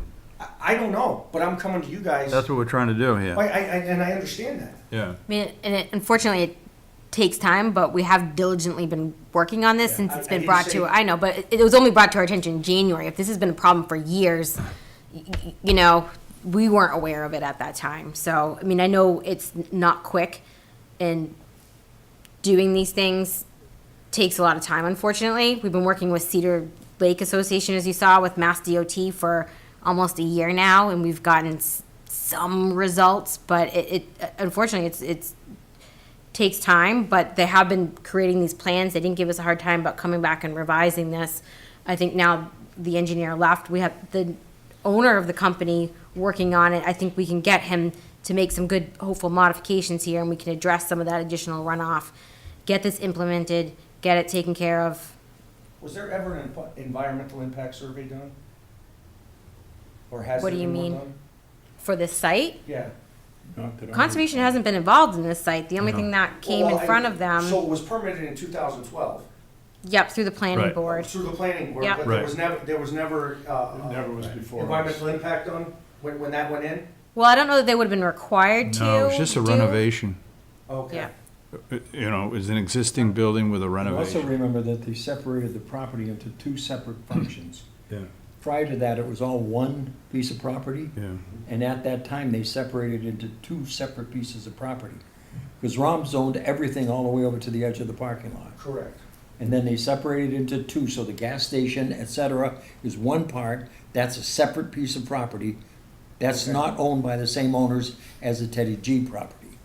The Teddy G property is completely separate. I wonder about, like, cost effectiveness. I mean, why not have them rip up that new stuff and put stone or impervious surface Well, in there? yeah, I was just thinking Because the I same don't thing, think, Steve. I will go on record, I don't think those ponds are gonna solve their problem. I don't think so either. So what, rip up the They're- millings and put, like, crushed stone down or something? Put something that's pervious. Still gonna be hard. Realistically, packed that underneath it, driveway but- has to be That's broken going to up. be I mean, a has to be- cheaper solution for them, for sure. If we could explain to them that we think that this, you know, the fact that this is all fill, Probably, well, it obviously perked very well. It wasn't until 5 years ago that it started a problem. I Right. used to play volleyball. His dad was a friend of mine, and I was in his backyard with my kids and his Yep. brother and sister many times. And, Why can't we Let's ask keep Becky this to the ask? forward, guys. We gotta get this. Why can't you ask Mr. Burton, instead of us speculating about whether that would work or not? right? Why don't you Yeah. ask Mr. Burton if ripping up that tarmac and putting a pervious material in would solve the problem better than the swales would? Or water He's the storage. engineer. It's an So, alternative that nobody's even suggested yet. well, this is what they have on the side here. So they have a catch basin with a storm scepter, which leads to this infiltration, underground detention chamber, storm tech, blah, blah, blah, but it does have an outlet. So, right, why not put it up here underneath the parking lot and capture that infiltration too? Yeah, I think the cost of a system like that, though, is Oh, going I'm to be sure. prohibitive. So, And one of the reasons he put that in originally was to take care of part of our problem with the material coming off that side of the building. Right. Because Frank tried to explain that to us one night when it all of a sudden popped up on the plan. Yeah.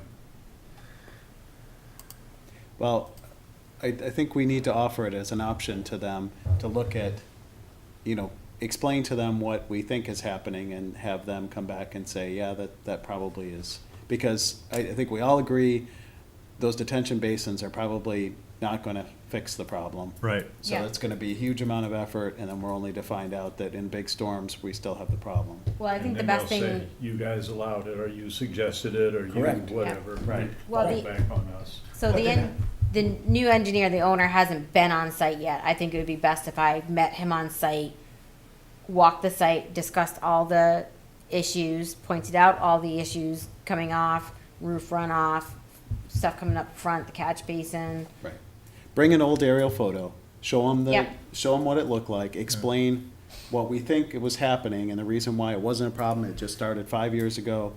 And that was when that got, basically, they put that surface down, the tailings down and probably a roller or whatever. and Yeah, because it's pretty packed. It looks almost like asphalt, so. Exactly. And that's when the problem started, so obviously whatever was there before was preventing the problem. Now, So now, to try and close this out here, so that's the way we want to go. But, do we require them to put hay bales down? yes. Absolutely. Okay, well, I'm just trying to get you guys By to. Friday, agree. close Okay. the business By Friday. Friday, if we don't, we start finding them. Right. Okay? That's a part of the letter, Right, we'll okay? take formal enforcement action, Second, including fines. you're gonna take them on site Yep, I'll and give add, them chapter and verse? yep, I'll add something in the letter, And- understanding your, It's gotta be next week. yeah. He can't, I he will. can't push it out further than that. Because then they'll have nothing for us for the next meeting. And we'll Maybe be, even do it this week, it's you know, only Tuesday, we'll be- so. So What where is does that water, if, let's just say we turn it back to drainage, the whole parking lot back to crushed rock, or where's that water gonna dissipate into? It's infiltrating into To that go into the fill. ground. Right, So but it's it's only being gonna held take in so the- much. well, it's been it goes down through all those pines. That's a wetland. I understand. And it flows, it hits the clay, and it goes south. Right. But see, But with what's happening, they've channeled it, and there's more of it. Right. So we need to get it back to where it was. basically what you're doing is you're gonna be spreading all of that, you have one giant spreader. Yeah, And it I spreads get it it. out over the entire area Yeah. instead of having it. Yeah. I mean, it wasn't a problem before, so if you bring Correct. it back to where it was, then you won't have the problem. No, I get it. But then they're gonna plow it, all the stone's gonna get moved. If they don't change the grade, potentially, it's gonna channelize too and go off the back. So I think we gotta be careful about that too with the details, but. Right. But part of what the applicant is indicating without saying it is there is one other serious change that has taken place over which none of us have discussed yet. And that is that the rainstorms that occur now are considerably different than the rainstorms that we had 6 or 7 years ago. Because now we don't get a thunderstorm that lasts a few minutes and drops an inch every 2 hours. Now we get a rainstorm that lasts 8 days and drops 2 and 3 inches per 4-day period of time. So the severity of the storms is greater, the amount of water coming out of the sky is greater, and the system already is broken. So now it's just exacerbated the problem downstream. And that's what you were hinting at, Yes. but, Well, okay. that's where Sorry, it I comes had in to say with it. how they do their That's okay. calculations It didn't and seem like it was sizing. coming through. That's what we Yeah, have to no, figure I- out too, what do we want size for? I went to So- A to B, or A to C. A to instead- C. Instead of hitting B. Yeah. What? B, Well, barnacle. and that's the thing too, is what they're designing it for, what they're required to design it Yeah. for has changed, what Dave's saying, but we need to be careful about that too, because if they're designing for a certain size storm, 1 inch. That's Frank's mantra. That's what the then we state, need to have that discussion about what we want. Yeah. Okay, that's gotta be a part of the conversation. And I do have a question, when it actually comes to the work, is there gonna be a regulatory paperwork for them? Yes. With like the spill kit protectors, I know with bringing an excavator through. Oh, yeah. That's a pretty. Yep, heavy so one our area. permits have I've those seen what happens. conditions, and then, I mean, they would receive a permit from us, would have construction, pre-construction conditions, construction conditions, Yeah. long-term Yeah. conditions. That's in every single drainage medium. Those size Absolutely. wattles would There's be- an operation and maintenance plan associated with Yep. what they need to do long-term with these things to make sure they function correctly, so those things would be added in there too, so. The other advantage to not having those drainage basins are, we don't lose all those trees in there too. Right. So, Yeah. And also, it reduces the amount of maintenance that's required. So there's a bonus that you But can. it's- Wow. Until you snowplow it. yeah. Yeah. Well, right, we'll see what they can have It's for gonna- design It's gonna spread options. it, it's gonna push us out to get, you know, Okay, but we still need to have the burn regardless of what we do relative to yeah, the gravel. Because the Yeah. berm is one line of defense for cranberry. yeah. All right. All right? Anything else, gentlemen? Thanks for coming. Sorry. No. You guys come We're in, it's a sorry. brain drain, man. Yeah, it's just, I don't know, I'm frustrated because it has gone on. And then the Completely. gentleman that did the work was standing in my backyard, kind of laughing, telling me that you're not gonna stop it. Yeah. So the whole thing is a pain. We know that you two just love coming here because your shoes are dry when you come here, as opposed to when you go home. I don't think I'll be able to put a garden in this year because it's just, that's how wet it is. That's not fair. And there's Yeah. a trench about that deep Yeah, so Yeah. that cuts right through my backyard. I cuts right through my garden, wash the topsoil out. I think I stepped on your patio, Chad and I, through the yard, because he wanted to show us Right, that that's rising damage. patio. And we Yeah. stepped on, yeah, you know, it's like, oh, I'm getting seasick. Yeah, and it washed out all my edging. Right. That's all washed out. It's just tough. You know, you try to maintain your property and you can't. Yeah. And Oh, yeah, yeah.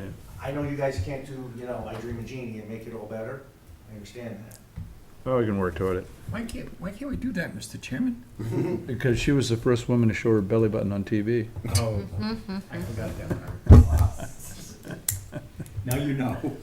Yep. Thanks for coming in, guys. Thank you. And Chad, that's amazing, that you happen to be trained in this area and could produce all that information.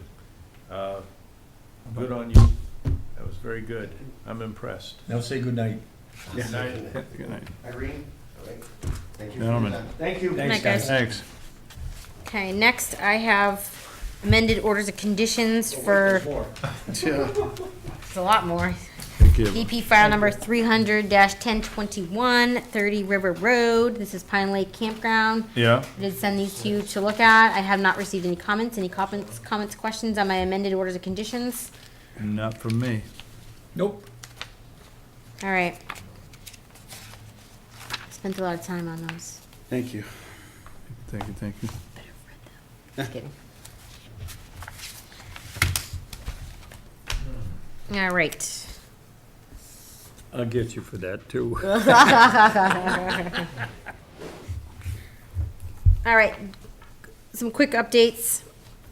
So we have a site visit May 14th with Mass DOT to go to Cedar Lake. I also don't know that we need to bring him over to Route 20, but we haven't received any update for them. I have gone out to that site. This is the Quinnebog River site. I went out there sometime last Wednesday, I think. And, I mean, I had to go back and look at my photos, and I took them in different places, but I stopped first at the catch basins because I knew they cleaned the tops off right away. And I had asked Mass DOT, did you do anything else? Let me know. They're supposed to. Of course, they didn't. He wasn't sure, so I was like, I'll just go out there and look. It did look like they cleaned in there. So water is getting in there. So I went out, and I'm like, it looks like that tree moved. But it's hard to tell because where I took my photos, when I came back and looked at my old photos, looks different. And I think there's a little bit more of the pipe exposed. But what I did see, where am I? I'm trying to keep myself organized here. I went out there on the 1st. So, photos probably aren't the best, and they're not in any specific order here, but, all right. So, I don't know if this shifted a little bit more. I was trying to look at my old photos or not. I mean, you can see where the leaf litter is here, and this looks more exposed, but that might just be. I think it was more angled. I think it's laying down flatter than what I remember. See, I thought so too. I think so too. Yeah. But so see, it looks like it's more that way. This tree, oh, you can see that. This tree definitely looks like it moved. What's the significance, though? Well, it's Well, still if getting it's- undermined. That the, Water's now getting into our pipe. Right. But I also noticed. their pipe. So see this pipe here? I don't remember if you could see it at this point. I think you could see it a little bit here. I mean, you could definitely see it down below the tree, but I don't remember how much here. This looks like That looks like it's crushed. there's a hole right here. See the hole? Yeah. Where water's probably coming out. I need to go out there when it's raining. But then I walked up to that drywall catch basin, whatever Yep. you want to call it. But yeah, see the hole? I don't remember seeing that, but I didn't have a photo of it. And it's hard to remember every drainage structure I look at here, you know? This is FBI Becky. Couldn't tell anything down there, but so then I walked up. So not this one, but it's further up. See, you can see water's been passing through here. Yeah. So I think water is getting into our structure. It's going into the pipe. The pipe's failed somewhere. Yeah. It's blocked. Some water is probably getting through. That's where the hole is.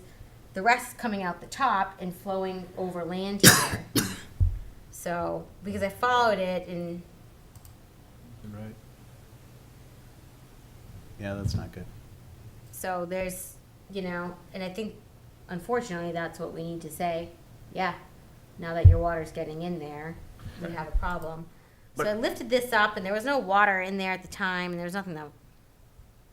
Oh, so they did put a cover over it. That's good. Yeah, yeah. Well, I think our guys did it. Right. Yeah. A quick question. See, you can see the.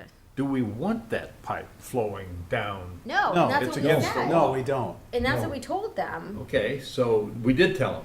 Yes. Yep. Okay. And they And said we that they get were the gonna same clean result. them out. And we said, well, you're gonna cause an impact to the stream if you do. There you go. And it was pretty much. Do you have that in we'll writing? Deal with it when oh no, it was at one of our meetings. Yeah. So, So we have it. and I said it at my site visit when I was out there with them. Yeah. Like, it's probably better that it's not going in there now, but they said that they were gonna go out there and I Yeah, said, I well, remember that. we have a meeting come up, Bill's coming to, we can talk to the commission about it, and he pretty much said they're doing it, so, So when's he coming in? Is he coming in? He's gonna be there on the 14th, right? yes. Now, So I think when we- is the meeting, when are we having the meeting with, you know? I don't know. They need Do to. we need both? Or is, Well, or we is need it the- only we gonna need be the about site Cedar Lake? visit. Yeah. We need the site visits. Okay, yeah, We need to alright. go out there. We need to have, and that's probably why he scheduled it, that he said he could come, because I'm like, this is our next meeting date. It's the 14th to Tuesday? Yeah, It's our So- regular site visit day. Next week? yeah, I will not be there. okay, I won't be at anything next week. I will Okay. not be here either all week. okay. I'll be here. You guys are, I think so. I don't know. I'll check my calendar, but I So- believe so. Have we ever talked about detention basin or anything like that? here? To replace that pipe? Well, they're saying that it's not their pipe. Their state line Would you remember? ends, they don't Oh. have an easement there, it's not their pipe, it's not their problem, pretty much. Right. The last plan they have for that area is 1929. But I think he They will- didn't say, but he was saying, well, we'll open it up and see what happens, and, Yeah, I mean, here's the problem. That water had to go somewhere. He indicated when we were on site that he thought it was just infiltrated. no. Right. I don't know how that could have happened. Maybe in 1925, when it was just a little bit of water coming off that road. Yeah, I don't know. Who knows? All right, let's bring that But- to, let's move to the next But subject. the other structure does outlet too, so Right. he can't say, and there's probably no easement for that one, so. there's So no we'll meet him argument there on the 14th, you're gonna meet him there on the 14th, and it'll probably be raining on the 14th, so that'll be good. there. Well, we can Right. go I out don't know there if he tonight and thinks- look I at don't it. think, I don't know if he just thinks we're going to Cedar Lake, but we'll hit these other Yeah. spots too, and. the Are you gonna take him to 173 one seven, means- oh, yeah, okay. Yeah, I talked good. to them about that too, so. Okay. Good.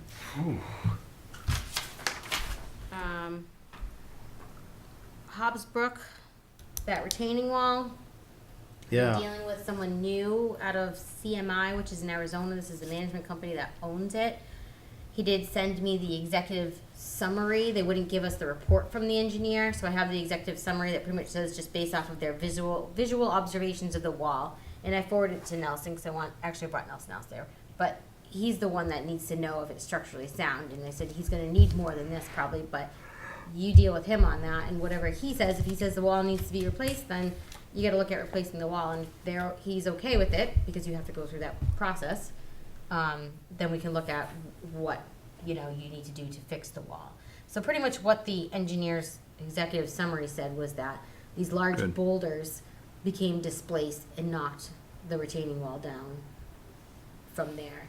They're not sure why, and that they did recommend some additional exploratory work be done to figure out why, to make sure that there's not like a fill issue behind the wall. This is just my summary. I should probably read stuff. So let me see if I understand what you're saying encapsulated.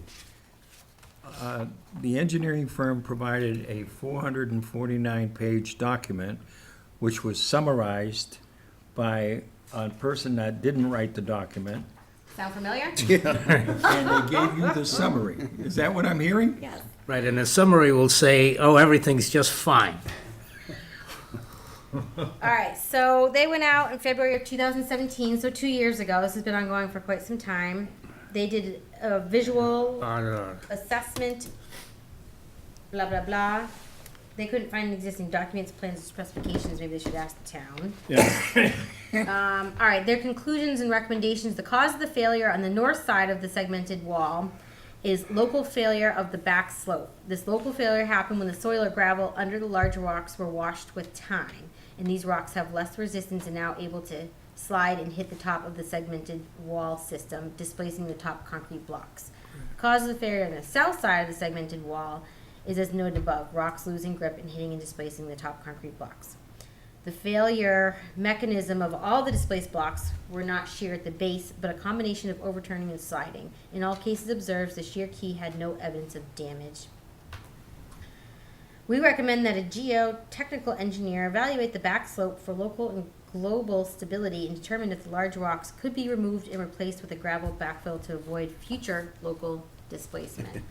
So no one's gone back out there and looked at it No. Yeah. at So- all. So basically what they did when they backfilled behind the wall, they just put whatever was there. Yep. Including some large boulders that have now Yeah. Yeah, messed up the wall yeah, when they shifted. yeah. Yeah. So Nelson and I went out there yesterday morning just to look at it because he hadn't seen it. I wanted him to see it. So when I went out there, I'm like, oh, this looks a lot worse. But Oh, then I went back and I looked at my photos. Uh-huh. And of course, I'm not looking at the same exact thing, but I want you to look at it too.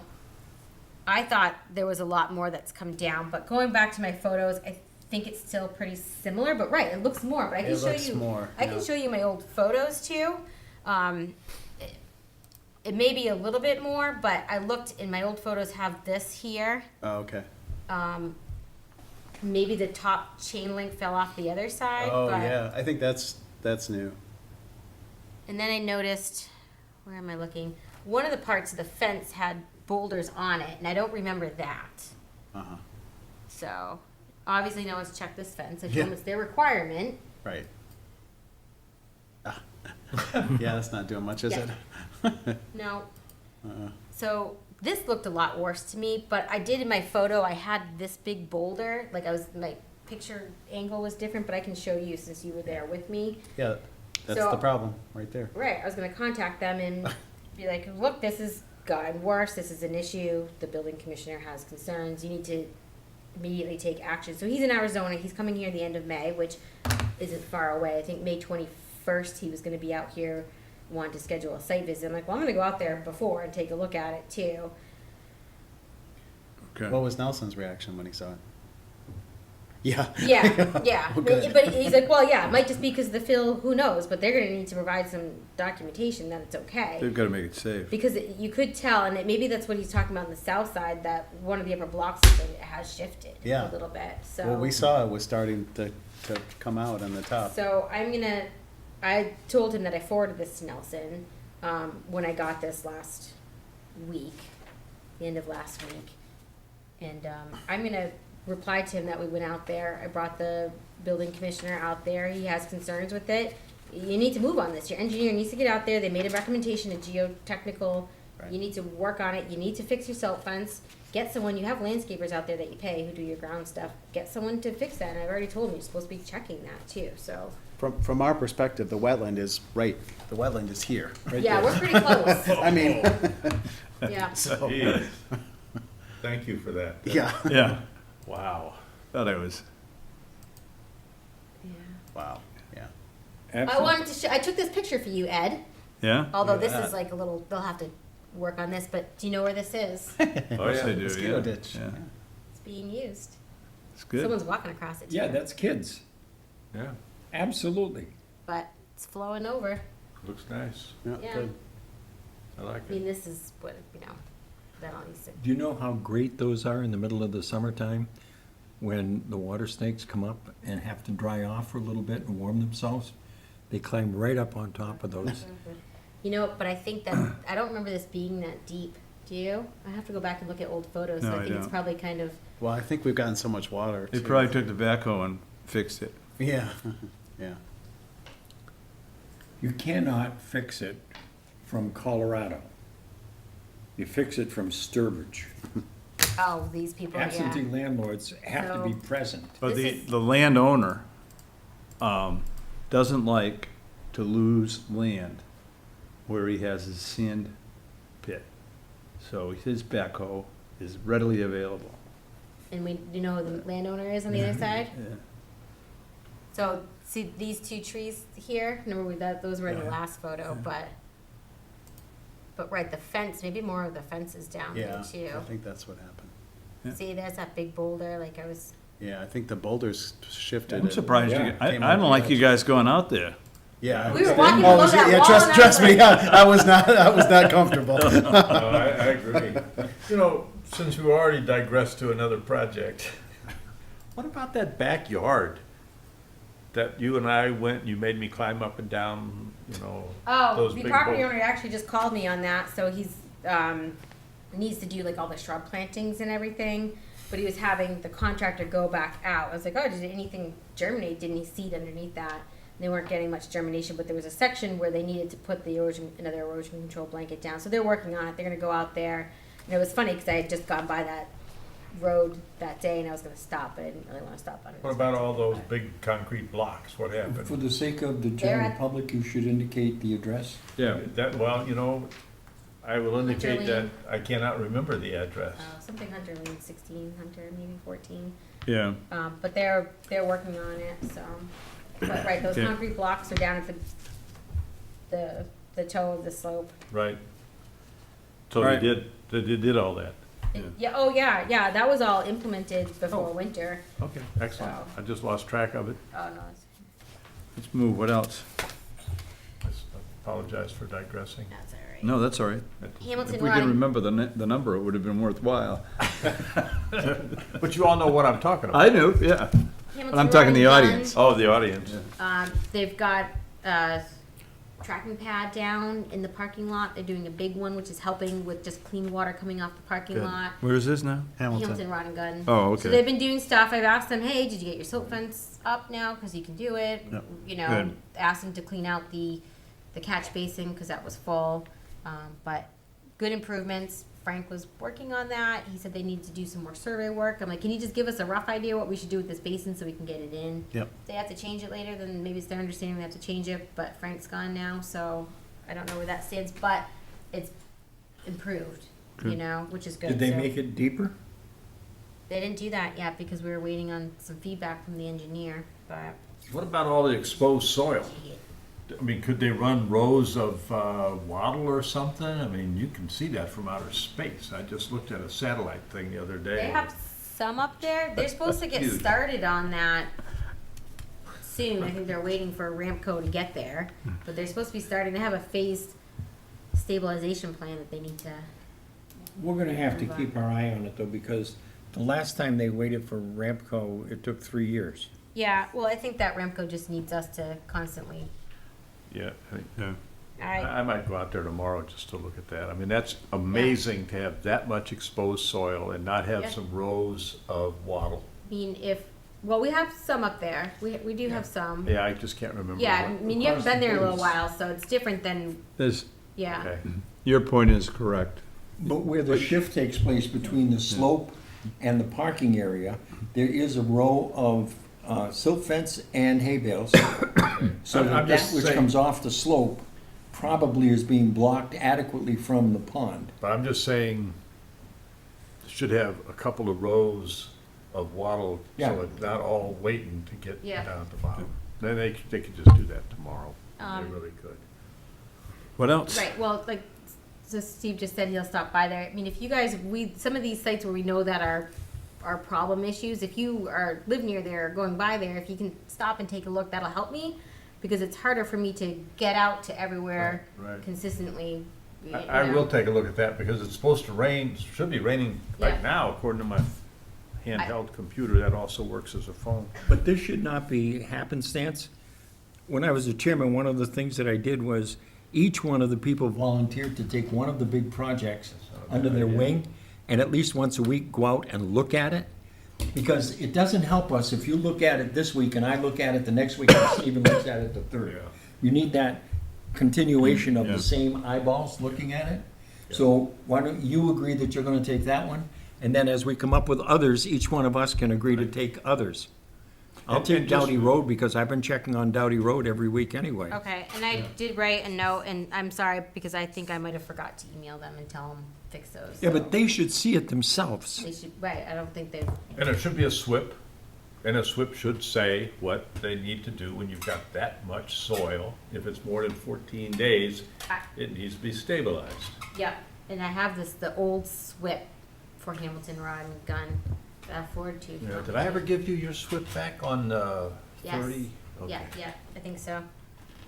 All right, St. Anne's Cemetery, I got an email from a gentleman, I don't remember the date now. And a report from Barnacle. Yes, yep, but I was happy to report back to them that I was already aware of it. Yes. So I got a concerned citizen said that they're stockpiling a bunch of dirt back here at St. Anne's Cemetery. We have the wetland right on the No, other don't side. focus on that. Focus on what's just over the hill. What? The wetland? Sure is. Yeah, well, yeah. Within like 15 feet. Yeah. Yeah. This is, I mean, I think they've been doing this for a long time. Like, there's a lot of stuff going on here. So this is a historic area where they've been putting fill. Although Dave was saying, I think that they removed some before. They were ordered to remove some. Yeah, when Aaron Jock was the agent, we had piles similar to this and we had them remove it. And then we had not been paying attention to it again for a while. Yeah. And lo and behold, look at it. And what this may be is what comes out of Graves. one of the grave sites. That's all. That's a lot of graves. It's a big, it's a big man. So The Alton Giant. immediately when I went out there, there was this truck parked here, but there was another truck. So I stopped at the other truck after I looked at it. And I was like, "Oh, do you guys work for the cemetery?" He said, "No, I'm so and so Brusso." They were out there. St. Anne's asked them to remove these piles. Oh. Yep. He said, "We're working on that, but we've been waiting because it's wet." I said, "That's probably a good idea, and you got to coordinate with us." So when it dries up, I mean, I went back there. There's nothing migrating in there right now. Not yet. And I was thinking that, he'd probably contacted me within a couple days here and be moving forward with this, and we've had a lot of rain. How far is it from the wetland? I don't know the Oh, wow. Okay, From so what? yeah, so we've got some big trees here. so we need a plan in the future that they can't stockpile their soils here. Oh, They, right. there's got to be. They had it in the past. Yep. Okay, well, They I guess we have to be a little more serious. So We- I was thinking this guy was gonna, I'm like, "Look, here's my card, call me, we need to make sure you do it the right way and blah, blah, blah, whatever." But I haven't heard from him, so I need to write a letter, I think. Yeah, This very close to the definitely. this close to the wetland should be enforcement order. It's a Okay. violation. Yeah, let's start an enforcement order, right? Don't you think? Absolutely. Yeah. And And find it's the we'll find cemetery them. that's doing it? Who's piling that soil? Cemetery. The Is it Eddie subcontractors Brousseau? that work for the cemetery. Was it Ed Brousseau? Big guy? I don't No. know. I feel like it says No, Jeff okay. or something Yeah, with yeah. a J. Yeah. Okay. All right, so you're gonna give them a note, enforcement order? Are we giving an official enforcement order under Well, wetlands? we already have a solution taking place. Do you want to have an enforcement order? Yes, because I want to make sure they don't do this again. Because what's to stop them from continuing to do this until we look the next time? And without an enforcement order, what's to say they're gonna move forward? Right. I agree. We don't necessarily have to start finding them yet, but we should have No, I an don't think enforcement we're order fine. and say, we need a plan for what you're gonna do with this. It has to be approved by this board, and you can't do this in the future. That's the key right there. With a What were timeline. those guys in the red truck gonna do? I mean, it Well- looks like they're already ready to start Well, moving they it. were out there, they were measuring the paved areas to give them a quote to pave the parking lot. Ah, Or not parking lot, the driveway. Wow. Oh, Yeah. okay. Yeah. so they didn't have anything to do with that big pile of, Oh, no, he told me, he said that they they already asked them to remove that pile for them. Okay. He's like, oh, you guys already told them to remove it. I'm like, didn't come from me, but someone else might have told See, I them. think you need to give them an enforcement order, because I'm afraid how they're gonna remove it. Yeah, exactly. Well, and that's why I was Yeah. like, this is my card, call me. He's like, oh, I'll come into the office because, right, we need protective measures or whatnot. They could just spread it out there. Yeah. Yeah. Into the wetland. Right. I think they also need some timelines. I haven't Yeah. gone back there. They may have already removed it. You know what I mean? I don't know. I need to stop by there too. Wanna bet a nice coffee on that? I don't want to bet anything on it, but I think I need to someone needs to drive by it Yeah. and see if it's gone. On my way back from Doughty Road tomorrow, I'll drive Thank by. you. Thank you. I'll start writing my letter, my We- other letters. Yeah. We can hit it on. I'll do it Thursday, I'm sorry, not tomorrow. Thursday at noon, we can, we'll be in the area, right? Where are we going again? Oh, yeah, Lad Road, yeah. Yeah. All right.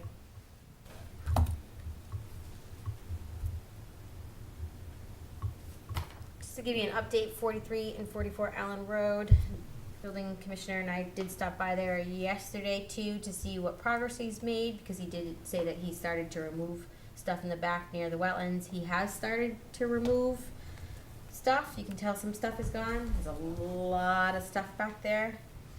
A lot of historic, there's an old barn structure that's falling down. You can tell the wetlands expanded there from beaver activity. That's all kind of, there's a trailer truck full of stuff. There's random stuff on the ground. There's another dilapidated structure with stuff. But he did do a good removal of a lot of the small things back there. It was an improvement. So we're gonna keep the pressure on him to keep up with the removal. Good. Just so you know. These are the pictures you showed us last meeting, is that Yeah. right? Yeah. Okay. And then the tree removal? Yes, we stopped by here.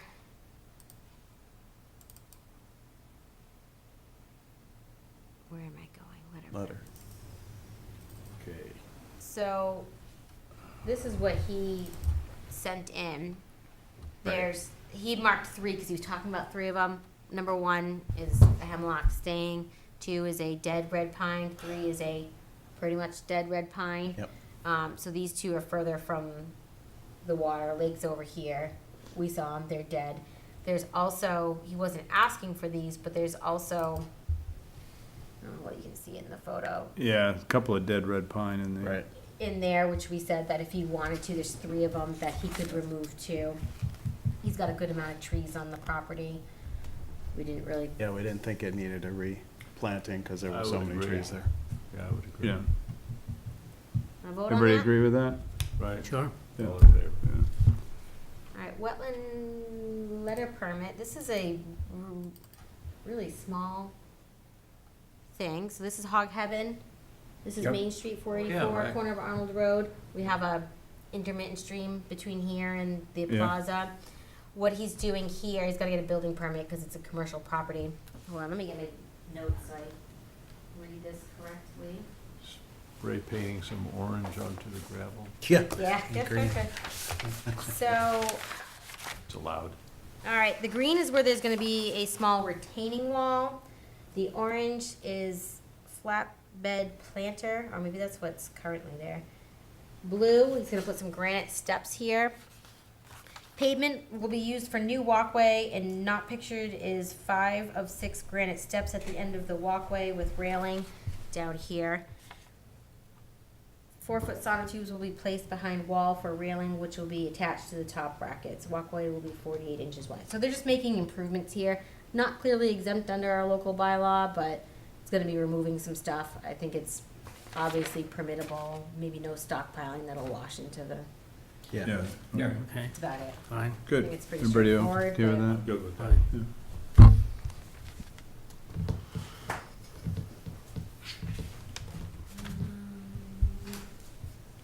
Site visits, we already talked about that, May 14th. Next meeting's May 21st. I'll have that site visit with the gentleman at Hobbsbrook Plaza. I will, like I said, send that correspondence to him. just to let you know, this already came up, just Long Pond. So Opakam did say that, you know, they have a hard time locating the boundary on the southern portion of it. And I said, oh, didn't that get marked, or wasn't there a BDR done when they purchased the property? It wasn't done, so they asked that if we look into that, so that way it's easier for them to do their monitoring. So I did reach out to Conservation Works and Jalbert Engineering to get some quotes on that. I did get something back from Conservation Works, but I haven't even had time to look at it. So just to let you know that been kind of working on that for that property. Maybe it's something that special town meeting or next year we look for funds for that, because we don't have them, if you think it's important. Should have been done when the property was purchased or deeded over, so.